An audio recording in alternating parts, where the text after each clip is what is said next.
তোমার লাইফে যে ঘটনাগুলো ঘটে গেছে, তো আমি একদম শুরু থেকে জানতে চাই কি হয়েছিল। ঘটনাটা হচ্ছে কেষ্টপুরেরই একটা জায়গা, একটা ঘর ছিল। যে থাকতো সে বলতো আমার গা ভারী হয়ে আসছে। আমার মা বাবা হয়তো তখনও কলকাতা আসেনি, তখন আস্তে আস্তে বললো যে কিভাবে মারা গেছে, মানে শরীর খারাপে। বললো না, মারা গেছে।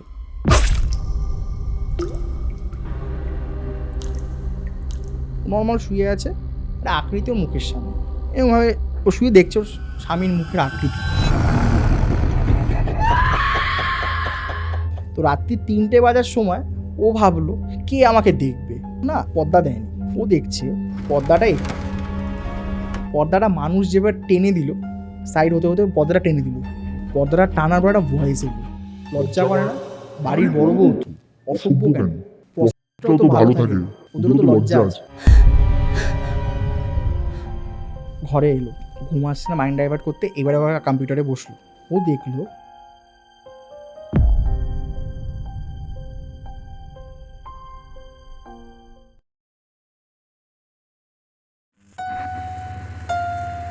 গল্পওয়ালা, the real paranormal experience.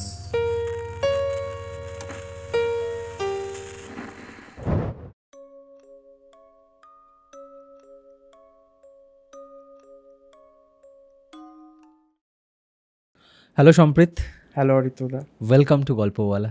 Thank you. কেমন আছো বলো? আমি খুব ভালো আছি দাদা, তুমি কেমন আছো? আমিও ভীষণ ভালো আছি। তোমার সাথে আমার বহুদিন ধরে কথা হচ্ছে। তুমি আমাকে জানিয়েছিলে তোমার লাইফের একটা বেশ ভয়ানক এক্সপিরিয়েন্স, যেই ঘটনাটা প্রথম ঘটে 2007 সালে, এবং তখন তুমি অনেকটাই ছোট, এবং এই ঘটনাটা তোমার লাইফে এমনভাবে ইম্প্যাক্ট ক্রিয়েট করেছিল যেটা সেই মুহূর্তে তুমি হয়তো বুঝতে পারোনি, বাট পরে ধীরে ধীরে ধীরে ধীরে তোমার লাইফে যে ঘটনাগুলো ঘটে গেছে তার একটা ভয়ানক এক্সপিরিয়েন্স তুমি আজকে আমার এবং গল্পওয়ালা পরিবারের সাথে শেয়ার করতে চাও। আমি একদম শুরু থেকে জানতে চাই কি হয়েছিল। প্রথমেই বলে রাখি যে আমি অনেক দিন ধরেই তোমার ভিডিওগুলো দেখছি। তার মধ্যে একটা হচ্ছে দেখেছিলাম বেলঘরিয়ার সেই ঘটনাটা। আচ্ছা, এবারে ওটাতে আমি রিলেট এই কারণেই করি, কারণ আমি বেলঘরিয়া একটা মানে বেলঘরিয়াতে আমার নিত্য নতুন যাতায়াত থাকেই। আচ্ছা, ওই যে মেন রোডটা নিয়ে তুমি বলেছিলে, তো ওটাতে আমি ভীষণভাবে রিলেট করেছিলাম।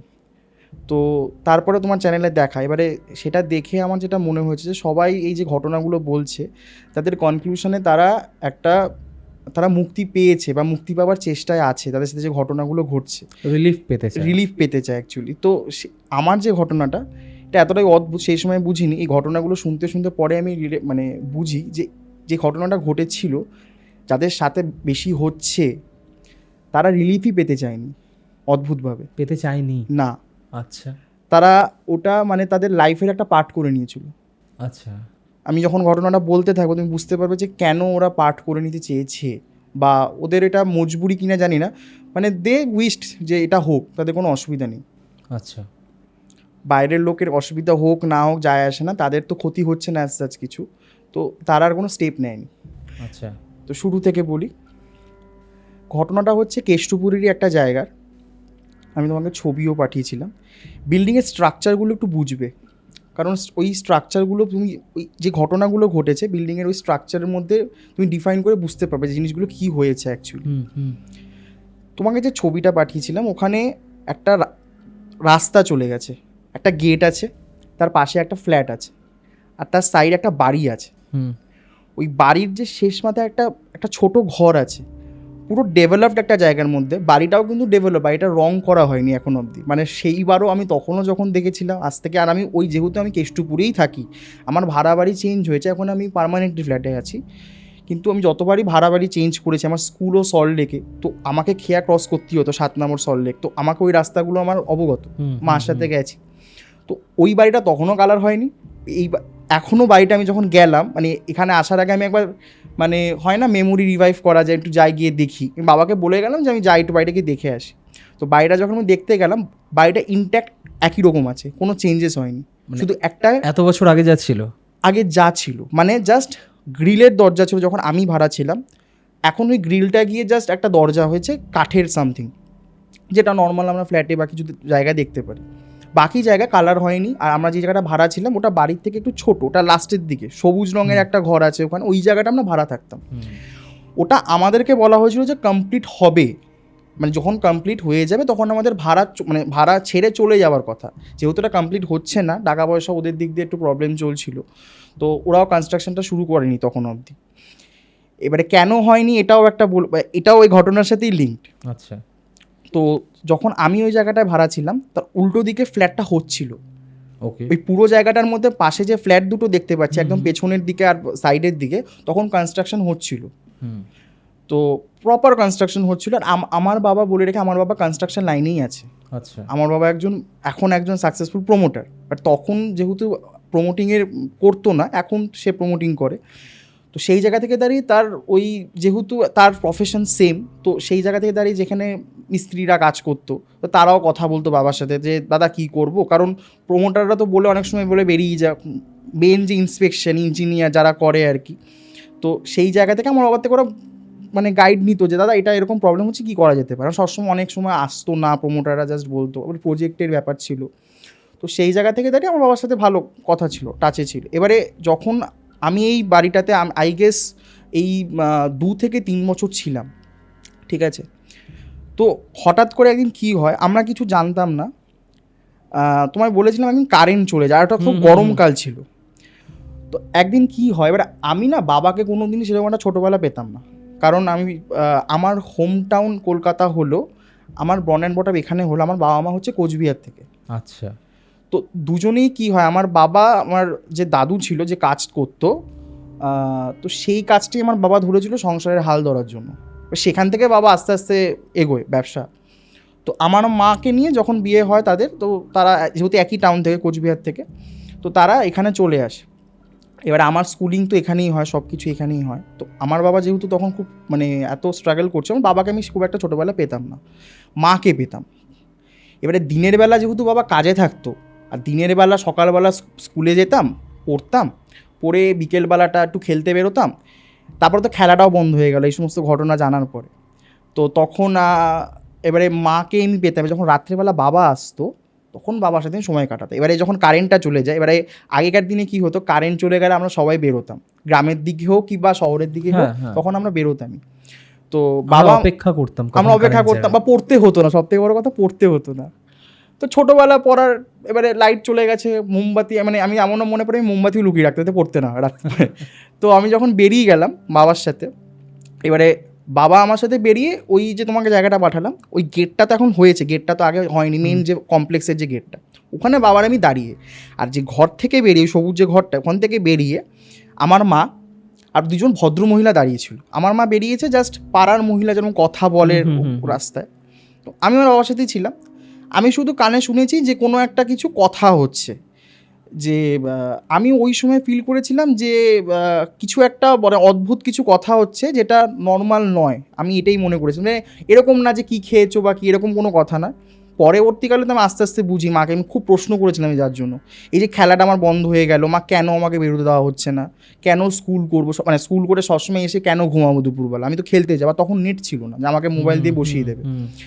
তো এই প্রশ্নগুলো করতে করতে মা আমাকে একদিন রিভিল করে সবটা, তা ওই বাড়িতে থেকে নয়, বাড়িটা যখন ছাড়ি তখন। আচ্ছা। তো এবারে যখন মা বেরোয়, মা তখন বলে মাসের শেষ, টাকা পয়সার একটু টান ছিল তখন, তো মা বলেছিল তোমাকে টাকাটা 2 দিন পরে দেবো, দিদি কিছু মনে করবেন না। কাকে? কাজের লোককে? কাজের লোককে না, মানে ওই যে দুজন ভদ্র মহিলা, আমি দুজন ভদ্র মহিলা কে ওই বাড়ি সেটা বলি। এবারে একজন মহিলা হচ্ছে বাড়ির মালকিন, আর সে তার সাথে ছিল হচ্ছে যা, ঠিক আছে। তো দুজন মিলে গল্প করছে, আমার মা ঢুকলো, আমার মা তখন বললো যে কিছু মনে করবে না দিদি। এবারে এই যে টাকাটা, এটা আমি আমার মাকে জিজ্ঞেস করেছিলাম, মানে রিসেন্টলি, যে তুমি যে টাকাটা দিতে মা, এটা আমার জানা নেই, তুমি টাকাটা কাকে দিতে?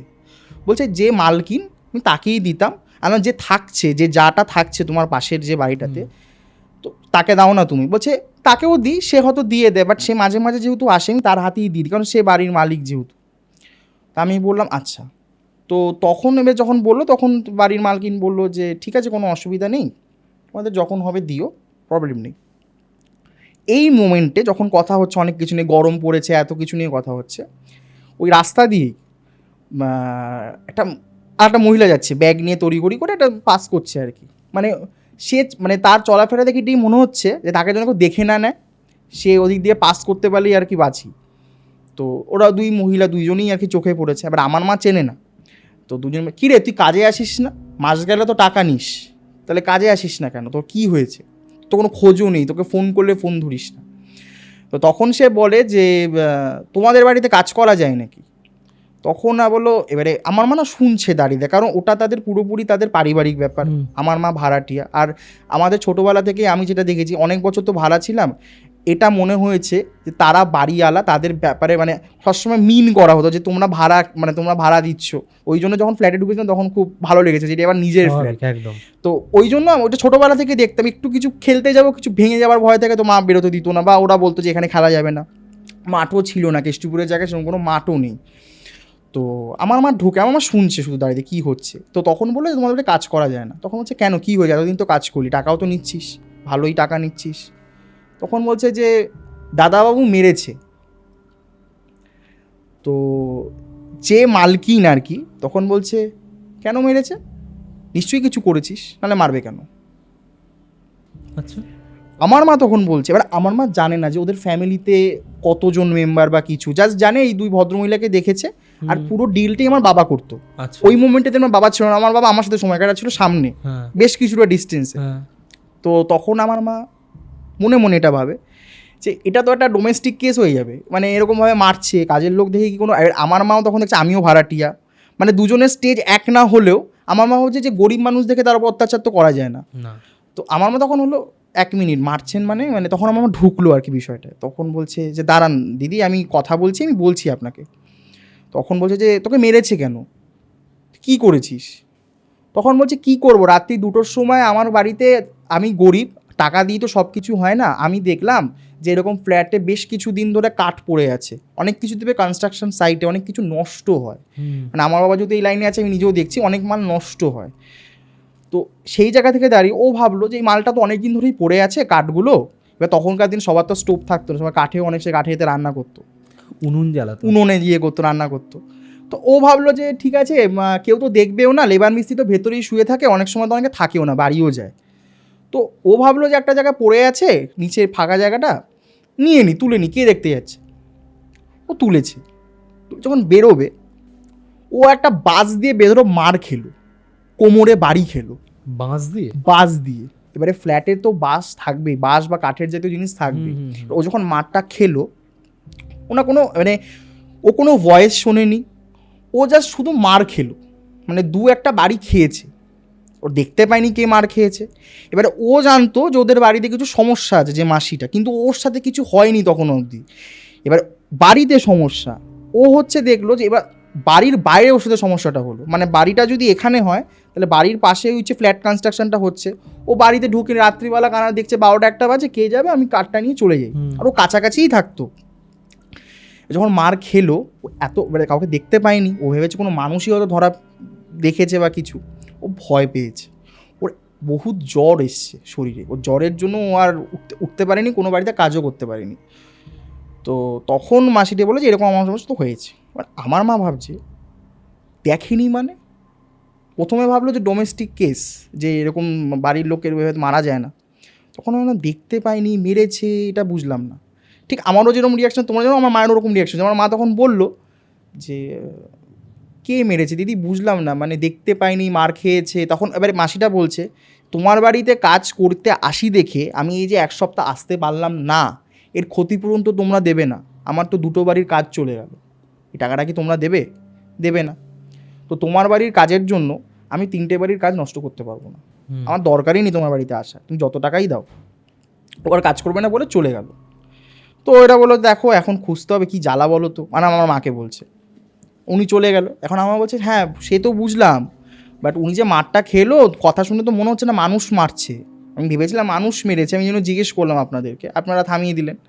তখন বলছে যে হ্যাঁ অ্যাকচুয়ালি কী বলবো, পারিবারিক ব্যাপার, বাট তুমি যখন এসেই পড়লে বা তুমি যখন ছিলে এই মোমেন্টে, তো তোমাকে বলি ভয় পাবার কিছু নেই। এবার এই যে কথাটা হচ্ছে না, তখন মানে এই ঘটনাগুলো জানার পরে বেশি দিন আমরা কিন্তু বাড়িতে স্টে করিনি। আচ্ছা। মানে তখন হয়তো অলরেডি 2 বছর 2.5 বছর প্রায় হয়ে গেছে প্রায়, মানে আমি তখন ক্লাস 2তে পড়ি, স্কুলে উঠে আমি নার্সারিতে গেছিলাম।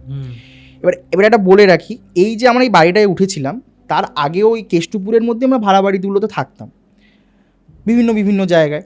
তো সেইখানে আমরা যখন আগের বাড়িটাতে ছিলাম ওখানে না মানে একটু আউট অফ বলছি, বাট এটা জানা দরকার আমার মায়ের ভয়গুলো কেন আসতে থাকলো, সব কিছুই কানেক্টেড। আগে যখন আমরা যে বাড়িটা ছিলাম ওই বাড়িটাতে আমার বাড়িতে 2টো ঘর ছিল ভাড়া বাড়িতে, তখন আমি আরও ছোট। আমি আমার মায়ের সাথেই ঘরে থাকতাম। একটা ঘর ছিল যেখানে কোনো ভৌতিক কোনো এক্সপিরিয়েন্স নেই, কিন্তু যে থাকতো সে বলতো আমার গা ভারী হয়ে আসছে, সে একা কোনোভাবেই খাটে থাকবে না। কিন্তু অদ্ভুত ব্যাপার, আমি তোমাকে বলেছিলাম আমার বাবার এই সমস্ত ব্যাপারে খুব একটা বিশ্বাস নেই। এতই মানে হতে পারে তার কাজে সে এতই বিজি থাকে, সে কাকে কোনোদিন ফিল করানো হয়নি, ওরা হতে পারে কোনোভাবে। তো সে একা শুয়েছে। অনেক সময় হয় সবারই দেখো অশান্তি হয়, বাড়িতে থাকলে অশান্তি হবে, তখন আমার বাবা তো নিশ্চয়ই আলাদাই, মানে যখন আলাদা থাকবে বা কাজের সূত্রে। আমার মা কোনো দিন ইভেন একা শোয়নি, অশান্তি যতই হয় আমার মা কিন্তু আমার সাথেই শুয়ে। তখন আমি ছোটো ছিলাম দেখে আমার মা হয়তো আলাদা শোয়নি, কিন্তু আমার বাবা কিন্তু কোনো দিন ফিল করেনি ঘরে কোনো সমস্যা। কিন্তু হ্যাঁ, যারা এসছে, আমার দিদিমা, মামা, আমার বাবার বাড়ির দিক থেকে আমার ঠাম্মা, ঠাকুমা, ইভেন ঠাকুমা যখন বলছে আমি জিনিসটা নিয়ে সিরিয়াস হই, কারণ আমার ঠাকুমাকে নিয়েও একটা ঘটনা আছে। আচ্ছা, সেটা অন্য কনটেক্সট, অনেক বড় একটা কনটেক্সট। তো সেই জায়গা থেকে দাঁড়িয়ে আমি ঠাম্মাকে আমার মা সিরিয়াসলি নিয়েছিল যে দেখো তোমার মাই তো বলছে, আমি তো একা বলছি না, যারা থাকছে তাই সমস্যা। ওই জন্য ওই বাড়িটা ছেড়ে দিলাম, ছেড়ে এই বাড়িটায় এলাম। এই বাড়িতে 2 বছর থাকার পরে এই যে গান চলে গেল, এই ঘটনা এবার শুরু হচ্ছে কি কথা। আমার মা বলছে, এবার তখন একটা ইনস্টেন্স মনে যায়, একটা তো গেলাম ওখান থেকে আসলাম, 2 বছর কিছু ফিল করলাম না, এখন এসব শুনছি, তাহলে আগে কেন বলেনি? তো আগে শুনিনি তারপরে রিয়্যাক্ট করি। তো তখন বললো যে দেখো তোমরা তো এতদিন ধরে আছো, তোমাদের তো কিছু ডিস্টার্ব করেনি, ও একটা ভুল করে ফেলেছে, তাই ওর চোখে পড়ে গেছে, তাই ওকে মেরেছে। তা আমার মা বললো হ্যাঁ আমার চোখে পড়েনি, আমি কিছু ফিল করিনি, এটা ঠিক কথা, কিন্তু মানে মেম্বারটা কে, দাদাটা কে? তখন বলে আমার হাজব্যান্ড, আমি বাড়ির মালকিন, আমার বরই অ্যাকচুয়ালি মালিক ছিল, এবার তার অবর্তমানে তো আমি, তো আমার হাজব্যান্ড। তখন বললো যে কবে মারা গেছে? তখন বললো বেশ কয়েক বছর আগে, মানে আমার মা বাবা হয়তো তখনও কলকাতায় আসেনি। তো তখন আস্তে আস্তে বললো যে কীভাবে মারা গেছে, মানে শরীর খারাপে? বললো না হয়েছে। হ্যাঁ, মার্ডার হয়েছে। ওরা না খুব, মানে এটা আমি ছোটোবেলাতে আমি দেখেছি, ক্যাজুয়াল। খুব ক্যাজুয়ালি বলছে, মানে এটা কি খুব স্ট্রং, মানে ওরা কি খুব স্ট্রং নাকি ওদের সাথে যেহেতু ওই স্পিরিটটা আছে দেখে ওরা খুব, মানে মনে হয় না বাড়িতে যেমন মেম্বার থাকলে যেরকম, ওরা খুব ক্যাজুয়ালি বলছে না মার্ডার হয়েছে। আমার মা বলছে মার্ডার কীভাবে দিদি, মানে আই ফিল সরি, মানে কীভাবে? বলছে দেখো খারাপ তো সেই সময় লেগেছিল, বাট এখন তো আমি দেখতেই পাই তাকে, তো আমার আলাদা করে না ফিল হয় না, মানে অনেকে এই যে মারা যায় তাকে তো আমরা দেখতে পাই না, আমরা ছবিটাকেই দেখি, কিন্তু ওকে তো আমি দেখতেই পাচ্ছি, ও এখন কোথায় আছে আমি সেটাও জানি। তো আমার আলাদা করে কষ্ট হয় না। কষ্ট কাকে দেখে হবে? মিস আমরা কাকে করবো? সাধারণ মানুষকে, যাকে আমরা রোজ টেক্সট করবো না, হঠাৎ করে মনে পড়বে যে একটু মেসেজ করি, কিন্তু যে আমার সাথে রোজ সর্বদা সবসময় আছে তাকে আমি মিস কী করবো? মানে তার চলে যাওয়াটাকে আমার কষ্ট কী হবে বা সারপ্রাইজিংলি কী হবে? আমি বললাম, ক্যাজুয়ালি বললাম যে মার্ডার। তখন বলছে যে কীভাবে হলো দিদি? তখন বলছে দেখুন আমার স্বামী, আপনার স্বামী যে কনস্ট্রাকশন লাইনে আছে, আমার স্বামীও একই লাইনে আছে, কিন্তু আমার স্বামী প্রমোটিং করতো পার্টনারশিপে। আমার না ঘটনাটা শুনতে শুনতে আমার এখনও আমার মানে গুজবাম দেয় মাঝে মাঝে, কারণ উনি যে লাইনটায় ছিল উনি এস্টাবলিশড একজন বিল্ডার হয়ে গেছিল। আমার বাবা কিন্তু এখন এস্টাবলিশ বিল্ডার। ট্রানজিশন ফেজটা আমার বাবা এখন আমার বাবা তখন স্ট্রাগল করছে, উনি তখন সেই সময় স্ট্রাগল করছিল না, উনি ওনার পার্টনারকে নিয়ে একটা কনস্ট্রাকশন করছিল। এবারে ওদের একটা ভালো টেন্ডারের একটা প্রজেক্ট আসে। এই জিনিসগুলো তখন আমি বুঝতাম না, যেহেতু আমার বাবা সেম লাইনে ছোটোবেলা থেকে দেখছি, আস্তে আস্তে বুঝি কী জিনিসগুলো, পার্টনারশিপের কী ভ্যালুটা, একটা সাইনের কী ভ্যালু। সেই সময় বলেছিলাম যে একটা সাইন দিয়ে কী হবে, মানে উনি অ্যাকচুয়ালি কী হয়েছিল, উনি যে টেন্ডারটা পেয়েছিল ওনার যে পার্টনাররা ছিল, 2জন পার্টনার ছিল। বলছে ঘটনাটা যে আমার যে হাজব্যান্ড তার কাছে একদিন কল আসে, এবার মার্ডারটা কী করে হয়েছে সেটাই বলছে আর কি। তো যে কল আসে, দুপুরবেলা ভাত বেড়েছে, সে দাদা ক্লায়েন্ট এসছে, সাইন করতে হবে, যেহেতু তুমি পার্টনার বা তুই পার্টনার তোকে আসতেই হবে বা কিছু। তো বলছে ঠিক আছে আমি আসছি। তো ভাত বেড়েছে, এবার আমার মা না একটা কথা বলে, অনেক বাঙালি মায়েরাই বলে যে বাড়া ভাত ফেলে কখনো যেতে নেই। এটা আমি সেই দিন থেকে বিশ্বাস, মানে সেটা নাকি আর সে খেতে পারে না এসে, এটা আমার মায়ের বিশ্বাস, উনিও বিশ্বাস করলো এই ঘটনাটা ঘটার পর। এটা কিন্তু আমি আমার বাড়িতেও শুনেছি। বাড়া ভাত ফেলে, মানে ভাতটা বেড়ে দিয়েছে অলরেডি, ডাল দেবে, ফোন এসছে, চলে উঠে যেতে হয়েছে। এইটা না আমার মায়ের বুকে একটা ছ্যাত করে ওঠে, কারণ আমার বাবারও যে লাইনে আমার বাবা ঘুমাতে পারতো না, মানে যখন তখন ফোন আসতো আমার বাবাকে যেতে হতো। ক্লায়েন্ট হ্যান্ডেল থেকে শুরু করে কনস্ট্রাকশনের যাবতীয় যা কিছু, সেখানে একটা ইঞ্জিনিয়ারের যা ভরসার জায়গাটা, সেখানে আমার বাবাকে খুব ভরসা করতো। এবারে বাবা ছাড়া কিছু হবে না, ওই যে ফোন কল, এবার আমার বাবা কোনোদিন খাওয়া ছেড়ে উঠতো না, কিন্তু এই যে ঘুমাতে পারতো না, এত মানে আমাকে সময় দিতে পারতো না, মানে মায়েরও তো এটা মনে হয়েছিল যে সবসময় আমার ছেলেকে নিয়ে সময় দিই, তুমি বাবা হিসেবে খাবার সময় থাকো, কিন্তু বাবাকেও পায় না।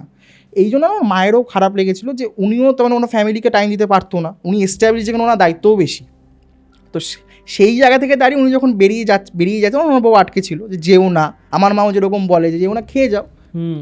তো উনি শোনেনি, বারাভাত ফেলে চলে গেল। দেখো আমি আসছি, বাইকে যাবো, যেতে কতক্ষণ লাগবে। এবার বলে রাখি, এই যে দাম্পত্য দুজনে, এদের বাড়ি, আমরা যেখানে ভাড়া থাকতাম, এই বাড়িটা হওয়ার কথা ছিল, একটা ফ্লোর হয়েছে, তো একটা ফ্লোরে ওরা ভাড়া দিচ্ছে, ওখান থেকে ওরা টাকা পাচ্ছে। তখন আমরা ছিলাম না, তখন অন্য কেউ ভাড়াটিয়ে ছিল। ওনার স্বপ্ন ছিল ওনার বইয়ের জন্য বাড়িটা কমপ্লিট করবে। আচ্ছা। যার জন্য উনি আরও উঠে পড়ে লেগেছিল যে আমাকে আরও ভালো কনস্ট্রাকশন করে, মানে আমি টাকা পয়সা গ্যাদার করে আমি বাড়ি করব, নিজের বউ বাচ্চাকে নিয়ে এখানে, মানে ওনার যে দাদা ছিল, দাদার কাছে একসাথে থাকবে। এই দুজন থাকতো লেক টাউনে। এবারে লেক টাউন থেকে বলছে যে আমি যাবো, কতক্ষণ যাবো, আসবো, বাইকে কতক্ষণ লাগবে, তুমি ঢাকা দিয়ে রাখো, আসছি, আমার সাইনের দরকার। বেরিয়েছে। বাড়ির পথে যখন আসছে, ও বাইকে, পেছনে একটা সুমো ছিল বা একটা বড় গাড়ি ছিল, জাস্ট রান ওভার করে দিয়ে বেরিয়ে গেছে।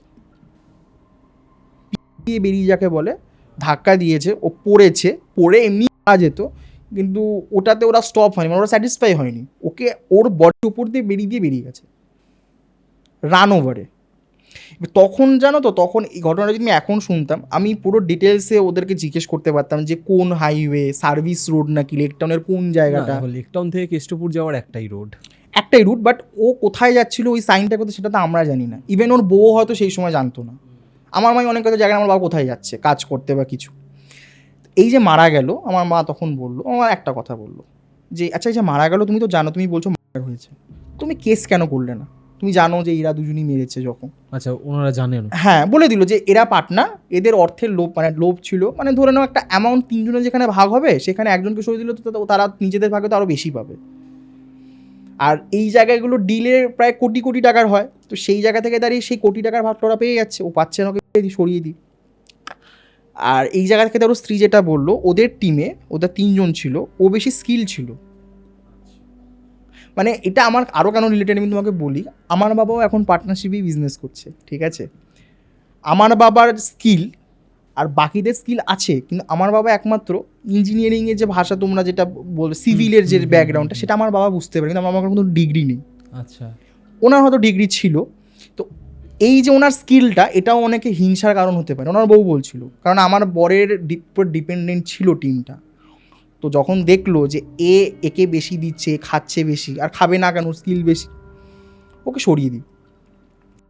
তাই বলে, তাহলে ঠিক আছে, সব বুঝলাম, খারাপই হলো, তা তুমি কেস কেন করলে না, যখন জানো এত কনভিকশনের সাথে তুমি বলছো যে ওরাই মেরেছে? বলছে যে আমার কাছে থ্রেট কল আসে যে যদি কিছু হয় তুমি কেস ধরতে পারবে তো, আমার কাছে টাকা আছে, আমি করে নেবো, তোমার কাছে তো টাকার অর্ডার কেসই নেই, বাচ্চা কাচ্চা আছে, মানে যেগুলো হয় ভয় দেখায়, তোমার বাচ্চা কাচ্চা স্কুলে যাবে, যেগুলো হয়, ওই ভয় ও স্টেপ ব্যাক করলে। এবার এটা আমার মায়ের কাছে জানো তো ভ্যালিড লাগলো, যে ঠিক আছে, একটা বাবা নেই, বউ কিছু করে না, ভাড়ার টাকায় তো আর সে কেস লড়তে পারবে না, আর মানে তার ভাসুরের কাছে বা যারা এক্সটেন্ডেড ফ্যামিলি, তাদের কাছেও সে হেল্প চাইবে না, তারা বরং বউ কেন, তাদেরই হেল্প করা উচিত ছিল। এবার তারাও যখন করছে না, তো একা বউ কী করবে, আর তাদের বাচ্চা তখন ছোটো, হয়তো আমার থেকে একটু বেশি, বাট তারা ছোটো, মাইনার। তো সেই থেকে দাঁড়িয়ে তখন আমার মা বললো, আচ্ছা, তা এই যে তুমি বলছো ঘুরে বেড়ায়, শুনে তো ভয়ই লাগছে এখন, তো তুমি পিন্ডি দাওনি? বলছে না, পিন্ডি তো হবে না। আমার বলছে কেন? বলছে না, পিন্ডি দেওয়া যাবে না ওকে। এই কথাটা বলছে ওই স্ত্রীটা না, জেঠি, মানে ওনার যা, বলছে যে কেন, বুঝলাম না। এবারে একটা জিনিস বলে রাখি, আমার না ওই বাড়িতেই আমার যে দাদান, মানে আমার মায়ের যে বাবা, তারা এসে ভিজিট করে গেছে, সব কিছু হয়ে গেছে। এবার ওই 2008-09 সালেই তোমাকে বললাম ঘটনা। এবার তখন আমার দাদান মারা গেছে, ঠিক আছে? এবারে আমার মা তখন বলল যে ঠিক আছে, বাট পিন্ডিটা কেন হবে না? তখন বলছে যে পিন্ডি হবে না কারণ আমাদের বাড়ির নিয়ম আছে, ওরা বলছে যে স্বামী মারা গেছে, মরে যাক, স্ত্রী যতক্ষণ না মরবে স্বামীর পিন্ডি হবে না। মানে দুজনের পিণ্ডি একসাথেই দিতে হবে, কোনো শ্রাদ্ধ অনুষ্ঠান কিচ্ছু হবে না, শ্রাদ্ধানুষ্ঠান হবে না? কিচ্ছু হবে না। মারা গেছে একটা, দেখবে এখন অনেক জায়গায় আমি দেখেছি শ্রাদ্ধ অনুষ্ঠান করে না, স্মরণ সভা করে। মানে অনেক তাদের যে ফেভারিট লোক আছে, পরিচিত আছে, তারা নর্মাল যেরকম পুজো হয় সেরকম করে, বাট শ্রাদ্ধের যে নিয়ম কারণগুলো তারা করে না। মানে অনেকে তারা হয় না বিশ্বাসই করে না, আমার ফ্যামিলিতেই আছে মায়ের দিকে, তারা বিশ্বাস করে না। কিন্তু হ্যাঁ, তাদের তো কোনো নেগেটিভ কিছু ইম্প্যাক্ট পড়েনি, লাকিলি তাদের কোনো নেগেটিভ ইম্প্যাক্ট পড়েনি, সে মুক্তি পেয়ে চলে গেছে, না তাদের কোনো ডিস্টারবেন্স এসছে, না তাদের ফিনান্সিয়াল কোনো কিছু হয়েছে যেগুলোতে হয়। শ্রাদ্ধানুষ্ঠান না করলে একটা জিনিস হয় জানো তো, পিতৃদোষ হয় কিন্তু পরবর্তী জেনারেশনের। এটা দেখো, এটা তো আমাদের মায়ের, যে আমার মায়ের এবার এক্সট্রা সব তো ভাগাভাগি থাকে ফ্যামিলির মধ্যে থেকে, আমার মা করেছে।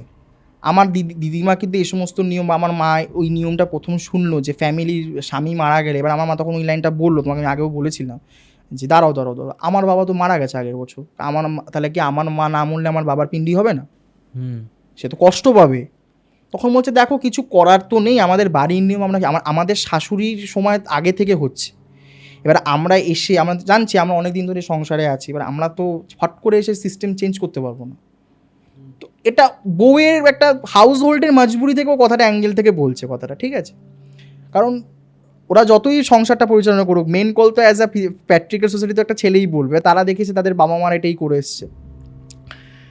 এইবারে তখন আমার বললো আচ্ছা বুঝলাম। তা তখন বললো তুমি ভয় পেও না, তোমাকে তো 2 বছর ধরে কিছুই করেনি, তো ও ছোট, তুমি তোমার ছেলে নিয়েই ব্যস্ত থাকো, তো একটা ঘটনার ভিত্তিতে তুমি ভয় পেও না। তো আমার মা কেন লোককে বলবে যে আগে কি হয়েছে, বা যেই ঘটনাগুলো আমি বললাম আমার ঠাকুমা বা আরও যেগুলো, আমার মা ডিটেলসে এগুলো কিছু বলেনি। আমার মা বলছে দেখো আমি জানি আমার সাথে কী হয়েছে, আমি আর এগুলো ভাঙবো না, ঠিক আছে আমার বাবার সাথে কথা বলবো। মা বললো তখন ঠিক আছে, ভয় তো পাচ্ছি না, বাট শুনে কারো মানে একটা নর্মাল মানুষের তো ভয় লাগবেই, একটা বাস দিয়ে মারছে, দেখতে পাচ্ছে না, যাকে দেখতে পাবো তার সাথে আলাদা ব্যাপার, আমি তাকে দেখতেই পাচ্ছি না, তোমরা খুব ক্যাজুয়ালি বলছো কথাগুলো। তখন বলছে যে আমাদের তো অভ্যাস হয়ে গেছে, আমরা তো পার্মানেন্ট, তুমি তো পার্মানেন্টলি না, তোমাকে ডিস্টার্ব করো, তুমি আজকে যদি মাসিটা না আসো তুমি তো জানতেও পারতে না। তো তখন মা বললো হ্যাঁ সে ঠিকই। এই বলে খাওয়ার টাইম হয়ে গেছে, কারেন্ট চলে এসছে, আমার বাবা আমাকে নিয়ে চলে এসছে।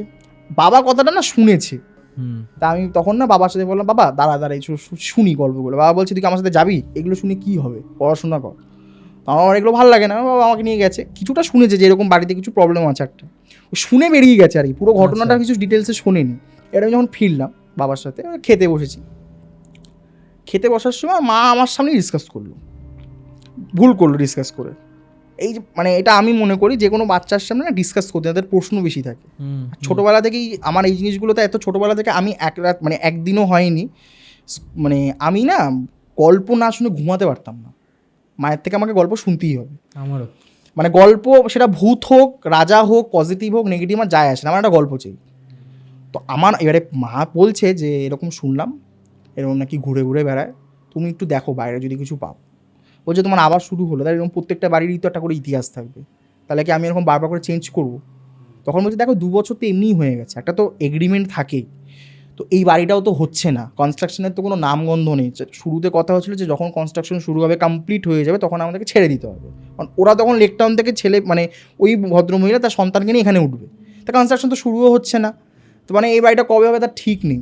আমার ডাউট লাগছে, তুমি যদি পারো একটু বাইরে খোঁজো। আর তখন আমার বাবার কানেকশন ছিল, এমন না যে খুব প্রবলেমেটিক কিছু হবে। তো আমার বলছে তোমার তো কানেকশানস আছে, এত জায়গায় ঘুরছো, তাহলে তুমি কেন একটা করতে, দেখো একটু টাইম লাগবে, কারণ খুঁজলে হবে না, টাকা পয়সা নেগোশিয়েট করতে হবে, আমাকে মালটাকে শিফটিং করাতে হবে, প্রচুর ঝামেলা। তখন বলছে ঠিক আছে, আর তুমি একটু পারলে তাড়াতাড়ি আসার চেষ্টা করো। এবার ইন দ্য মিন টাইম তোমাকে আমি বলেছিলাম এই যে যখন চলছে, তখন ওই পেঁয়াজ ভূত নামেও একটা ইনসিডেন্ট মানে খবরে খুব হাইলি টেলিকাস্ট হয়েছিল, ঘন্টাখানেক সুমনও আমার মনে আছে, আমি দেখছিলাম। তো এই পেঁয়াজ ভূতের সময় তখন আমার মা ওটা নিয়েও ভয় পেয়েছে যে বাচ্চা কাচ্চা দিচ্ছে, অ্যাকচুয়ালি কোনো প্রমাণ এখন অবধি সেরকম পাইনি, বাট মারাও যে দেখছে, হাইলাইট করছে মিডিয়াতে, তখনকার দিনে এবারে নেটও ছিল না, যখন টিভিতে যা দেখাতো সেটাই বিশ্বাস করতাম। তো মা বলছে তুমি তাড়াতাড়ি আসবে, এই শুনছি আবার এই খবরে। তখন মা বলছে দেখো ছেলেকে বের করার কোনো দরকার নেই, কি দিনের বেলা কি রাত্রেবেলা, ওখানে একটা বারান্দা ছিল, ওকে বারান্দাতেই কিছু একটা ওকে দিয়ে দেবে, ওখানেই খেলবে, দরকার হলে আমি আমার মিস্ত্রি পাঠিয়ে দেবো, মিস্ত্রিদের সাথে খেলুক। আমার যেহেতু কোনো বন্ধু হবে কী করে, আমাকে তো বেরোতেই দিত না। একজন ছিল, তোমাকে আরেকটা ছবি পাঠিয়েছিলাম, ওইখানে কতগুলো কুকুরে দেবে, কুকুরে একটা পা বেরিয়ে আছে, ওই যে ফ্ল্যাটটা হয়েছে না, ওখানে একজন আগে থাকতো, তার মেয়ে ওই আমার সাথী ছিল, ওর সাথে আমি খেলতাম। ওইটা বাড়ি হয়ে এখন তো ফ্ল্যাট হয়ে গেছে। এখন ওখানে কুকুর টুকুর, মানে তোমার এখানে আসার সময় দেখলাম অনেক বেড়াল যেমন আছে, ওখানেও অনেক কুকুর বেড়াল প্রচুর আছে। কিন্তু তোমার এখানে যতটা অর্গানাইজড মেনটেন করা হয় বা কিছু ঘরে ঢুকছে বা কিছু, ওখানে মেনটেন করা হয় না। ওরা সবাই আমার ঘরেরই তো, ওরা কিন্তু নিচে একটা কোনোভাবে অ্যাজ আ শেল্টার হিসেবে রেখে দিয়েছে, মানে অ্যাজ আ ঘরে যেভাবে ট্রিট হয় সেটা ওরা পায় না, দেখেই বোঝা যায় তো পশুদের। তো এবারে ওর সাথেও খেলতে পারছি না। তো তখন আমি না ভেতর প্রশ্ন করছি, উত্তর পাচ্ছি না কেন আমাকে বেরোতে দেওয়া হচ্ছে না। তাহলে চলো, আমি মাকে বলছি যে তাহলে এবারে আমার কী ছিল, আমি ওয়েট করতাম বছরের পরীক্ষাটা কবে শেষ হবে, আমি মামা বাড়ি যাবো। ওখানে না ফাঁকা, ওখানে তো মাঠ থেকে শুরু করে সবাই, আর ওখানে প্যাম্পার করারও অনেকে আছে, মামা আছে, ঠাকুমা আছে। তা পরীক্ষা না শেষ হলে যেতেও পারবো না। তাই বললাম তাহলে মা আমি কী করবো, আমি তো পড়ছি, বাট পড়ার পরেও তো একটা কিছু করতে হবে। টিভিতে তো সবসময় তো, আর তখন নেট ছিল না, মাকে বললাম, মা বললো ঠিক আছে তোর বাবা তো চেষ্টা করছে। তো এবার আমি ঘরের মধ্যেই মানে এত ফ্রাস্ট্রেটেড হয়ে গেছিলাম, ওদের বাড়ির যে মানে কালার করেছে ওটাকে খুঁটছি বসে বসে, বা ওখানেই আঁকছি। আমার মা আমাকে বলতো, দেখ যখন ছাড়বি বাড়িটা তখন তো ওরা তো ওটা টাকা নেবে, তুই তো কালার করছিস। এবারে যখন সত্যি নিয়েছিল, বাট অতটাও নেয়নি যতটা এক্সপেক্ট করেছিলাম, যে যেহেতু আমি ওদের পুরো ঘরের কালার, কী করবো ঘরের মধ্যে একটা ছেলে সারাদিন কী করবো, একটা ছোটো, আমি বেরোতে দিচ্ছে না আমাকে। আমি বাইরে থেকে কথা বলতাম মিস্ত্রিদের সাথে, তোমরা কী করছো, আমাকে বেরোতে দিত না। এবারে তখন বাবা বলো, দেখো আমার কাজ তো, আমি তাড়াতাড়ি আসার চেষ্টা করবো। এবার আমার মায়ের কী হয়েছে বলো তো, আমার বাবার ওই ভদ্রলোক যেহেতু সেম লাইনে ছিল, আমার মাও বলতো যে তুমি একটু সাবধানে থেকো, শত্রু তো। এবার আমার বাবা বললো, দেখো আমাদের লাইনে এখন একটা ইনসিডেন্টকে তুমি রিলেট করে তো আর সব কিছু বিচার করলে হবে না, তুমি তো সব কিছু জেনে বুঝেই এসছো। আমার বাবা আবার এটা বলেছে, জেনে বুঝেই তো লাইফে আমরা একসাথে। তখন বলছে ঠিক আছে, বাট তুমি একটু তাড়াতাড়ি রাত্রি করো না, আড্ডা। তখন আমার বাবা আড্ডা দিত, এখন তো আস্তে আস্তে বয়স হলে কি ম্যাচিওর হয়ে তখন আড্ডা দিতে, তখন আমার বাবা আড্ডা দিত, তাসের একটা ছিল আমার বাবা। বলছে এগুলো খেলো না, তুমি চলে এসো। তো আমার বাবা চলে আসতো। এই যে ঘটনাগুলো শুনলাম না, এখানে আরও দু একটা ঘটনা ওর মানে পরে, যখন ওই দিন তো হয়নি ডিটেলসে কথা, পরে আমার মা ওনাদের সাথে কথা হয়েছে, ঠিক আছে, মানে জেঠিটা যে, তার সাথে আমার মায়ের কথা হয়েছে। কি হয়েছে কথাটা শুরু হচ্ছেই এই কারণ ওরাও ডিটেলস বলছিল না, আমার মাও যাচ্ছিল না।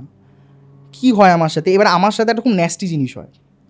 আমি স্কুল থেকে আসি, বাথরুমে স্নান করতে যাই, কল ছাড়ি, আমার মা বলে যে তুই স্নান কর, আমি আসছি। আমার মা স্নান করিয়ে দেবে সাবান টাবান দিয়ে, তুই স্নানটা কর, জলটা দে, আমি আসছি। গেলাম, ঢুকলাম। এবার ওখানে একটা কলপারও ছিল, আগেকার দিনে পুরোনো একটা, এখন ওই কলপারটা আবার নেই, কলপারটা ছিল।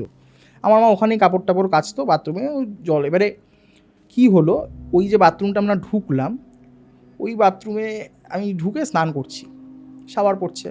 এবারে বাথরুমে না, এটা ছোটোবেলা আমরা কী করতাম, জল নিয়ে অনেক খেলা করতাম, জলের মধ্যে কিছু ওই নীল কিছু মিশিয়ে দিলাম, ছড়ালাম, জল নিয়ে অনেকক্ষণ ধরে খেলতে যখন স্নান করব আমি দেখছি, বা অনেক সময় জলটা মুখে এনে ফেলে দিতাম। এটা আমি করে আমার এখনও ঘেন্না লাগে এটা ডিসকাসও করতে। যখন আমি এরকম করতে এরকমভাবে জলটা নিলাম, আমার কিছুটা অদ্ভুত লাগলো। তখন আমি 2তে পড়ি। এবার ক্লাস 2তে পড়লো, আমি তো স্মেল পাবো, কিছু স্মেলের তো তখন একটা ব্যাপার থাকে। শুকছি, ওটা পুরো টয়লেট, ট্যাঙ্কিতে অ্যাজ ইফ জল নেই, ট্যাঙ্কিতে মনে হয় মানে বেশ কয়েকদিনের টয়লেটে যেরকম অনেক সুগারের পেশেন্ট থাকে, জল না দিলে গন্ধ হয়, পুরো টয়লেট এরকম নাকের কাছে নিয়ে শুকনো। মানে আমি কনফিডেন্ট, মানে আমি যখন জল ঢালছি তখন আমি গন্ধ পাচ্ছি, আর আমি টয়লেট করিনি বাথরুমে, আমি তো ওই কীর্তি করছি, তো টয়লেট করিনি আমি। স্মেলটা অদ্ভুত লাগছে, আমি নীল মেশালাম, নীলের গন্ধ তো এরকম না, আমি খেললাম এতক্ষণ ধরে সাবানের গন্ধ হওয়া উচিত, টয়লেটের গন্ধ কী করে আসছে। আমি না নাকে এরকম নিলাম, মাকে তখনও ডাকিনি, এরকম নিলাম, কারণ আমি জানি মাকে ডাকলে মা ওই যে প্রশ্ন উত্তর দিত না আমাকে, নিলাম নাকে, এরকম খুব বাজে উগ্র টয়লেটের গন্ধ। মাকে বললাম, মা এখানে স্নান করা যাবে না। বলছে কেন, কী হয়েছে? বলছে কেন টয়লেট। কী বলছিস? তখন তুমি এসে দেখে যাও, আমি কি বেকার বলছি। মা এলো, শুকছে। এবারে কল ছেড়ে দিয়েছে, জল থেকে আমি ওই জলটাকে শুকেছি, আমি কনফার্ম হওয়ার জন্য শাওয়ারও ছেড়েছি, শাওয়ারের জলটাও দেখছি টয়লেট। এবারে মা না আবার টেস্ট করছে, শাওয়ার ছাড়ছে জল, মাও দেখছে টয়লেট। এবার ইন দ্য মিনটা আমি সিনেমাগুলোতে কী দেখেছি, যে ভিকটিম সেই একমাত্র ফিল করে, তার বাবা মা বা তার দাদা দিদি ফিল করেন। এবার আমিও ভাবছিলাম, আমি তো গেলাম মাকে ডাকতে কিচেনে, ঠিক আছে, মাকে নিয়ে যেতে, আমি তো শুকেছি না, আমি মিথ্যাবাদী প্রমাণ হবো, এমনি কোনো উত্তর পাই না, ঠিক আছে, প্রশ্ন করি মা এটা কেন হচ্ছে, ওটা যেতে দিচ্ছ না কেন, আমার মাও ডিসকাস করে না আমার সামনে কিছু সেই দিনের পর। তো এবারে মা পাবে তো ফিল, ও মা গেল, মাও দেখছে একই জিনিস। এবার মনে মনে আমি ভাবলাম, স্যাটিসফাই হলাম যে যাক আমি মিথ্যাবাদী তো প্রমাণ হয়নি, আমি ঠিকই শুনেছি। আমি ছোট দেখে আমাকে কেউ বলতে পারবে না যে আমি ভুল কিছু ইয়ে করেছি, বা মা বলবে যে তোকে আমি উত্তর দিচ্ছি না দেখে তোর এটা মজা পেয়েছি, সমস্ত কিছু নিয়ে মজা করা উচিত নয়। তো মা দেখলো সত্যি এরকম, মা না বেরিয়ে গেলো, বেরিয়ে বলো তুই এখানেই থাক, আমি কলপার থেকে জল নিয়ে এসেছি। কলপারের জল ঠিক ছিল, কারণ ওটা ওই পাইপলাইনের সাথে কানেক্টেড নয়। তো কলপার থেকে জল দিয়ে আমাকে এনে ওই জল পাম্প করে মা আমাকে সাবান দিয়ে স্নান করলো, ওই স্যাভলন ট্যাবলন, যেহেতু টয়লেটই পড়েছে গায়ে। তো তখন সেখানে আমার মা দুপুরবেলা স্নান টান করিয়ে আমাকে ঘুম পাড়ি, ওই টাইমটা ওই জেঠির কাছে যায়, বাড়িওয়ালার কাছে, দেখুন আমার ছেলের সাথে এটা হয়েছে, এরকম টয়লেট। তখন ওনারা বলছে, খারাপ বিহেভ করেনি ওনারা বলছে যে এটা কি করে পসিবল দিদি, টয়লেট কি করে হতে পারে, তোমার ছেলে যদি আমার ভাসুরকে দেখতো এটা মানা যায়, বা কিছু একটা বিকৃত কিছু দেখেছে, বলছে দেখো দেখো দেখো। আমার মা বলছে, আমার মা আমাকে নিয়ে ভীষণ প্রোটেক্টিভ, ঠিক আছে, আমার মা বলেনি, রিয়াক্ট করেনি ওই মোমেন্টে, তোমরা ক্যাজুয়াল হতে পারো, আমার ছেলে আমি কেন ক্যাজুয়াল হবো এই বিষয়টা না, আমার তো বাড়ির কেউ লাগে না। আমার মা এটা মনে হয়, দেখো তোমরা ক্যাজুয়ালি বলছো কথাটা, কিন্তু আমার ছেলের সাথে এটা হলো, এতদিন তো হয়নি মানছি, বাট এবার তো হয়েছে, এবার তো আমি এটা নিয়ে কথা বলবো। তখন বলছে ঠিক আছে চলো ট্যাঙ্কিটা গিয়ে দেখে আসি।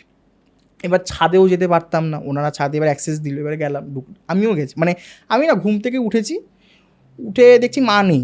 এবারে মা তখন ওই মোমেন্টটিকে দেখেও নিয়েছে যে ওখান থেকে ট্যাঙ্কি থেকে, এবার আমার মা বাড়িতেও ট্যাঙ্কি আছে, ইজিলি ওখান থেকে ঢাকনা খুলে জল দেখা যায়, দেখছে জল নর্মাল, বলছে জল তো দিদি নর্মাল। তখন বলছে যে দেখুন আমার ছেলে মিথ্যা কথা বলতে পারে, আমার ছেলে আমাকে মিথ্যা কথা বলতেই পারে, কিন্তু আমি তো আপনার সাথে এই বিষয়টা নিয়ে ডিসকাস করতে এলাম, আমি তো কেন মিথ্যা কথা বলবো, আর আমি তো কোনো বদনামও করছি না, আমি তাহলে বাইরের লোককে বলতে যাতে আপনাদের ভাড়ার প্রবলেম হবে, আমি তো আপনাকে এসে বলছি কথাটা দিদি।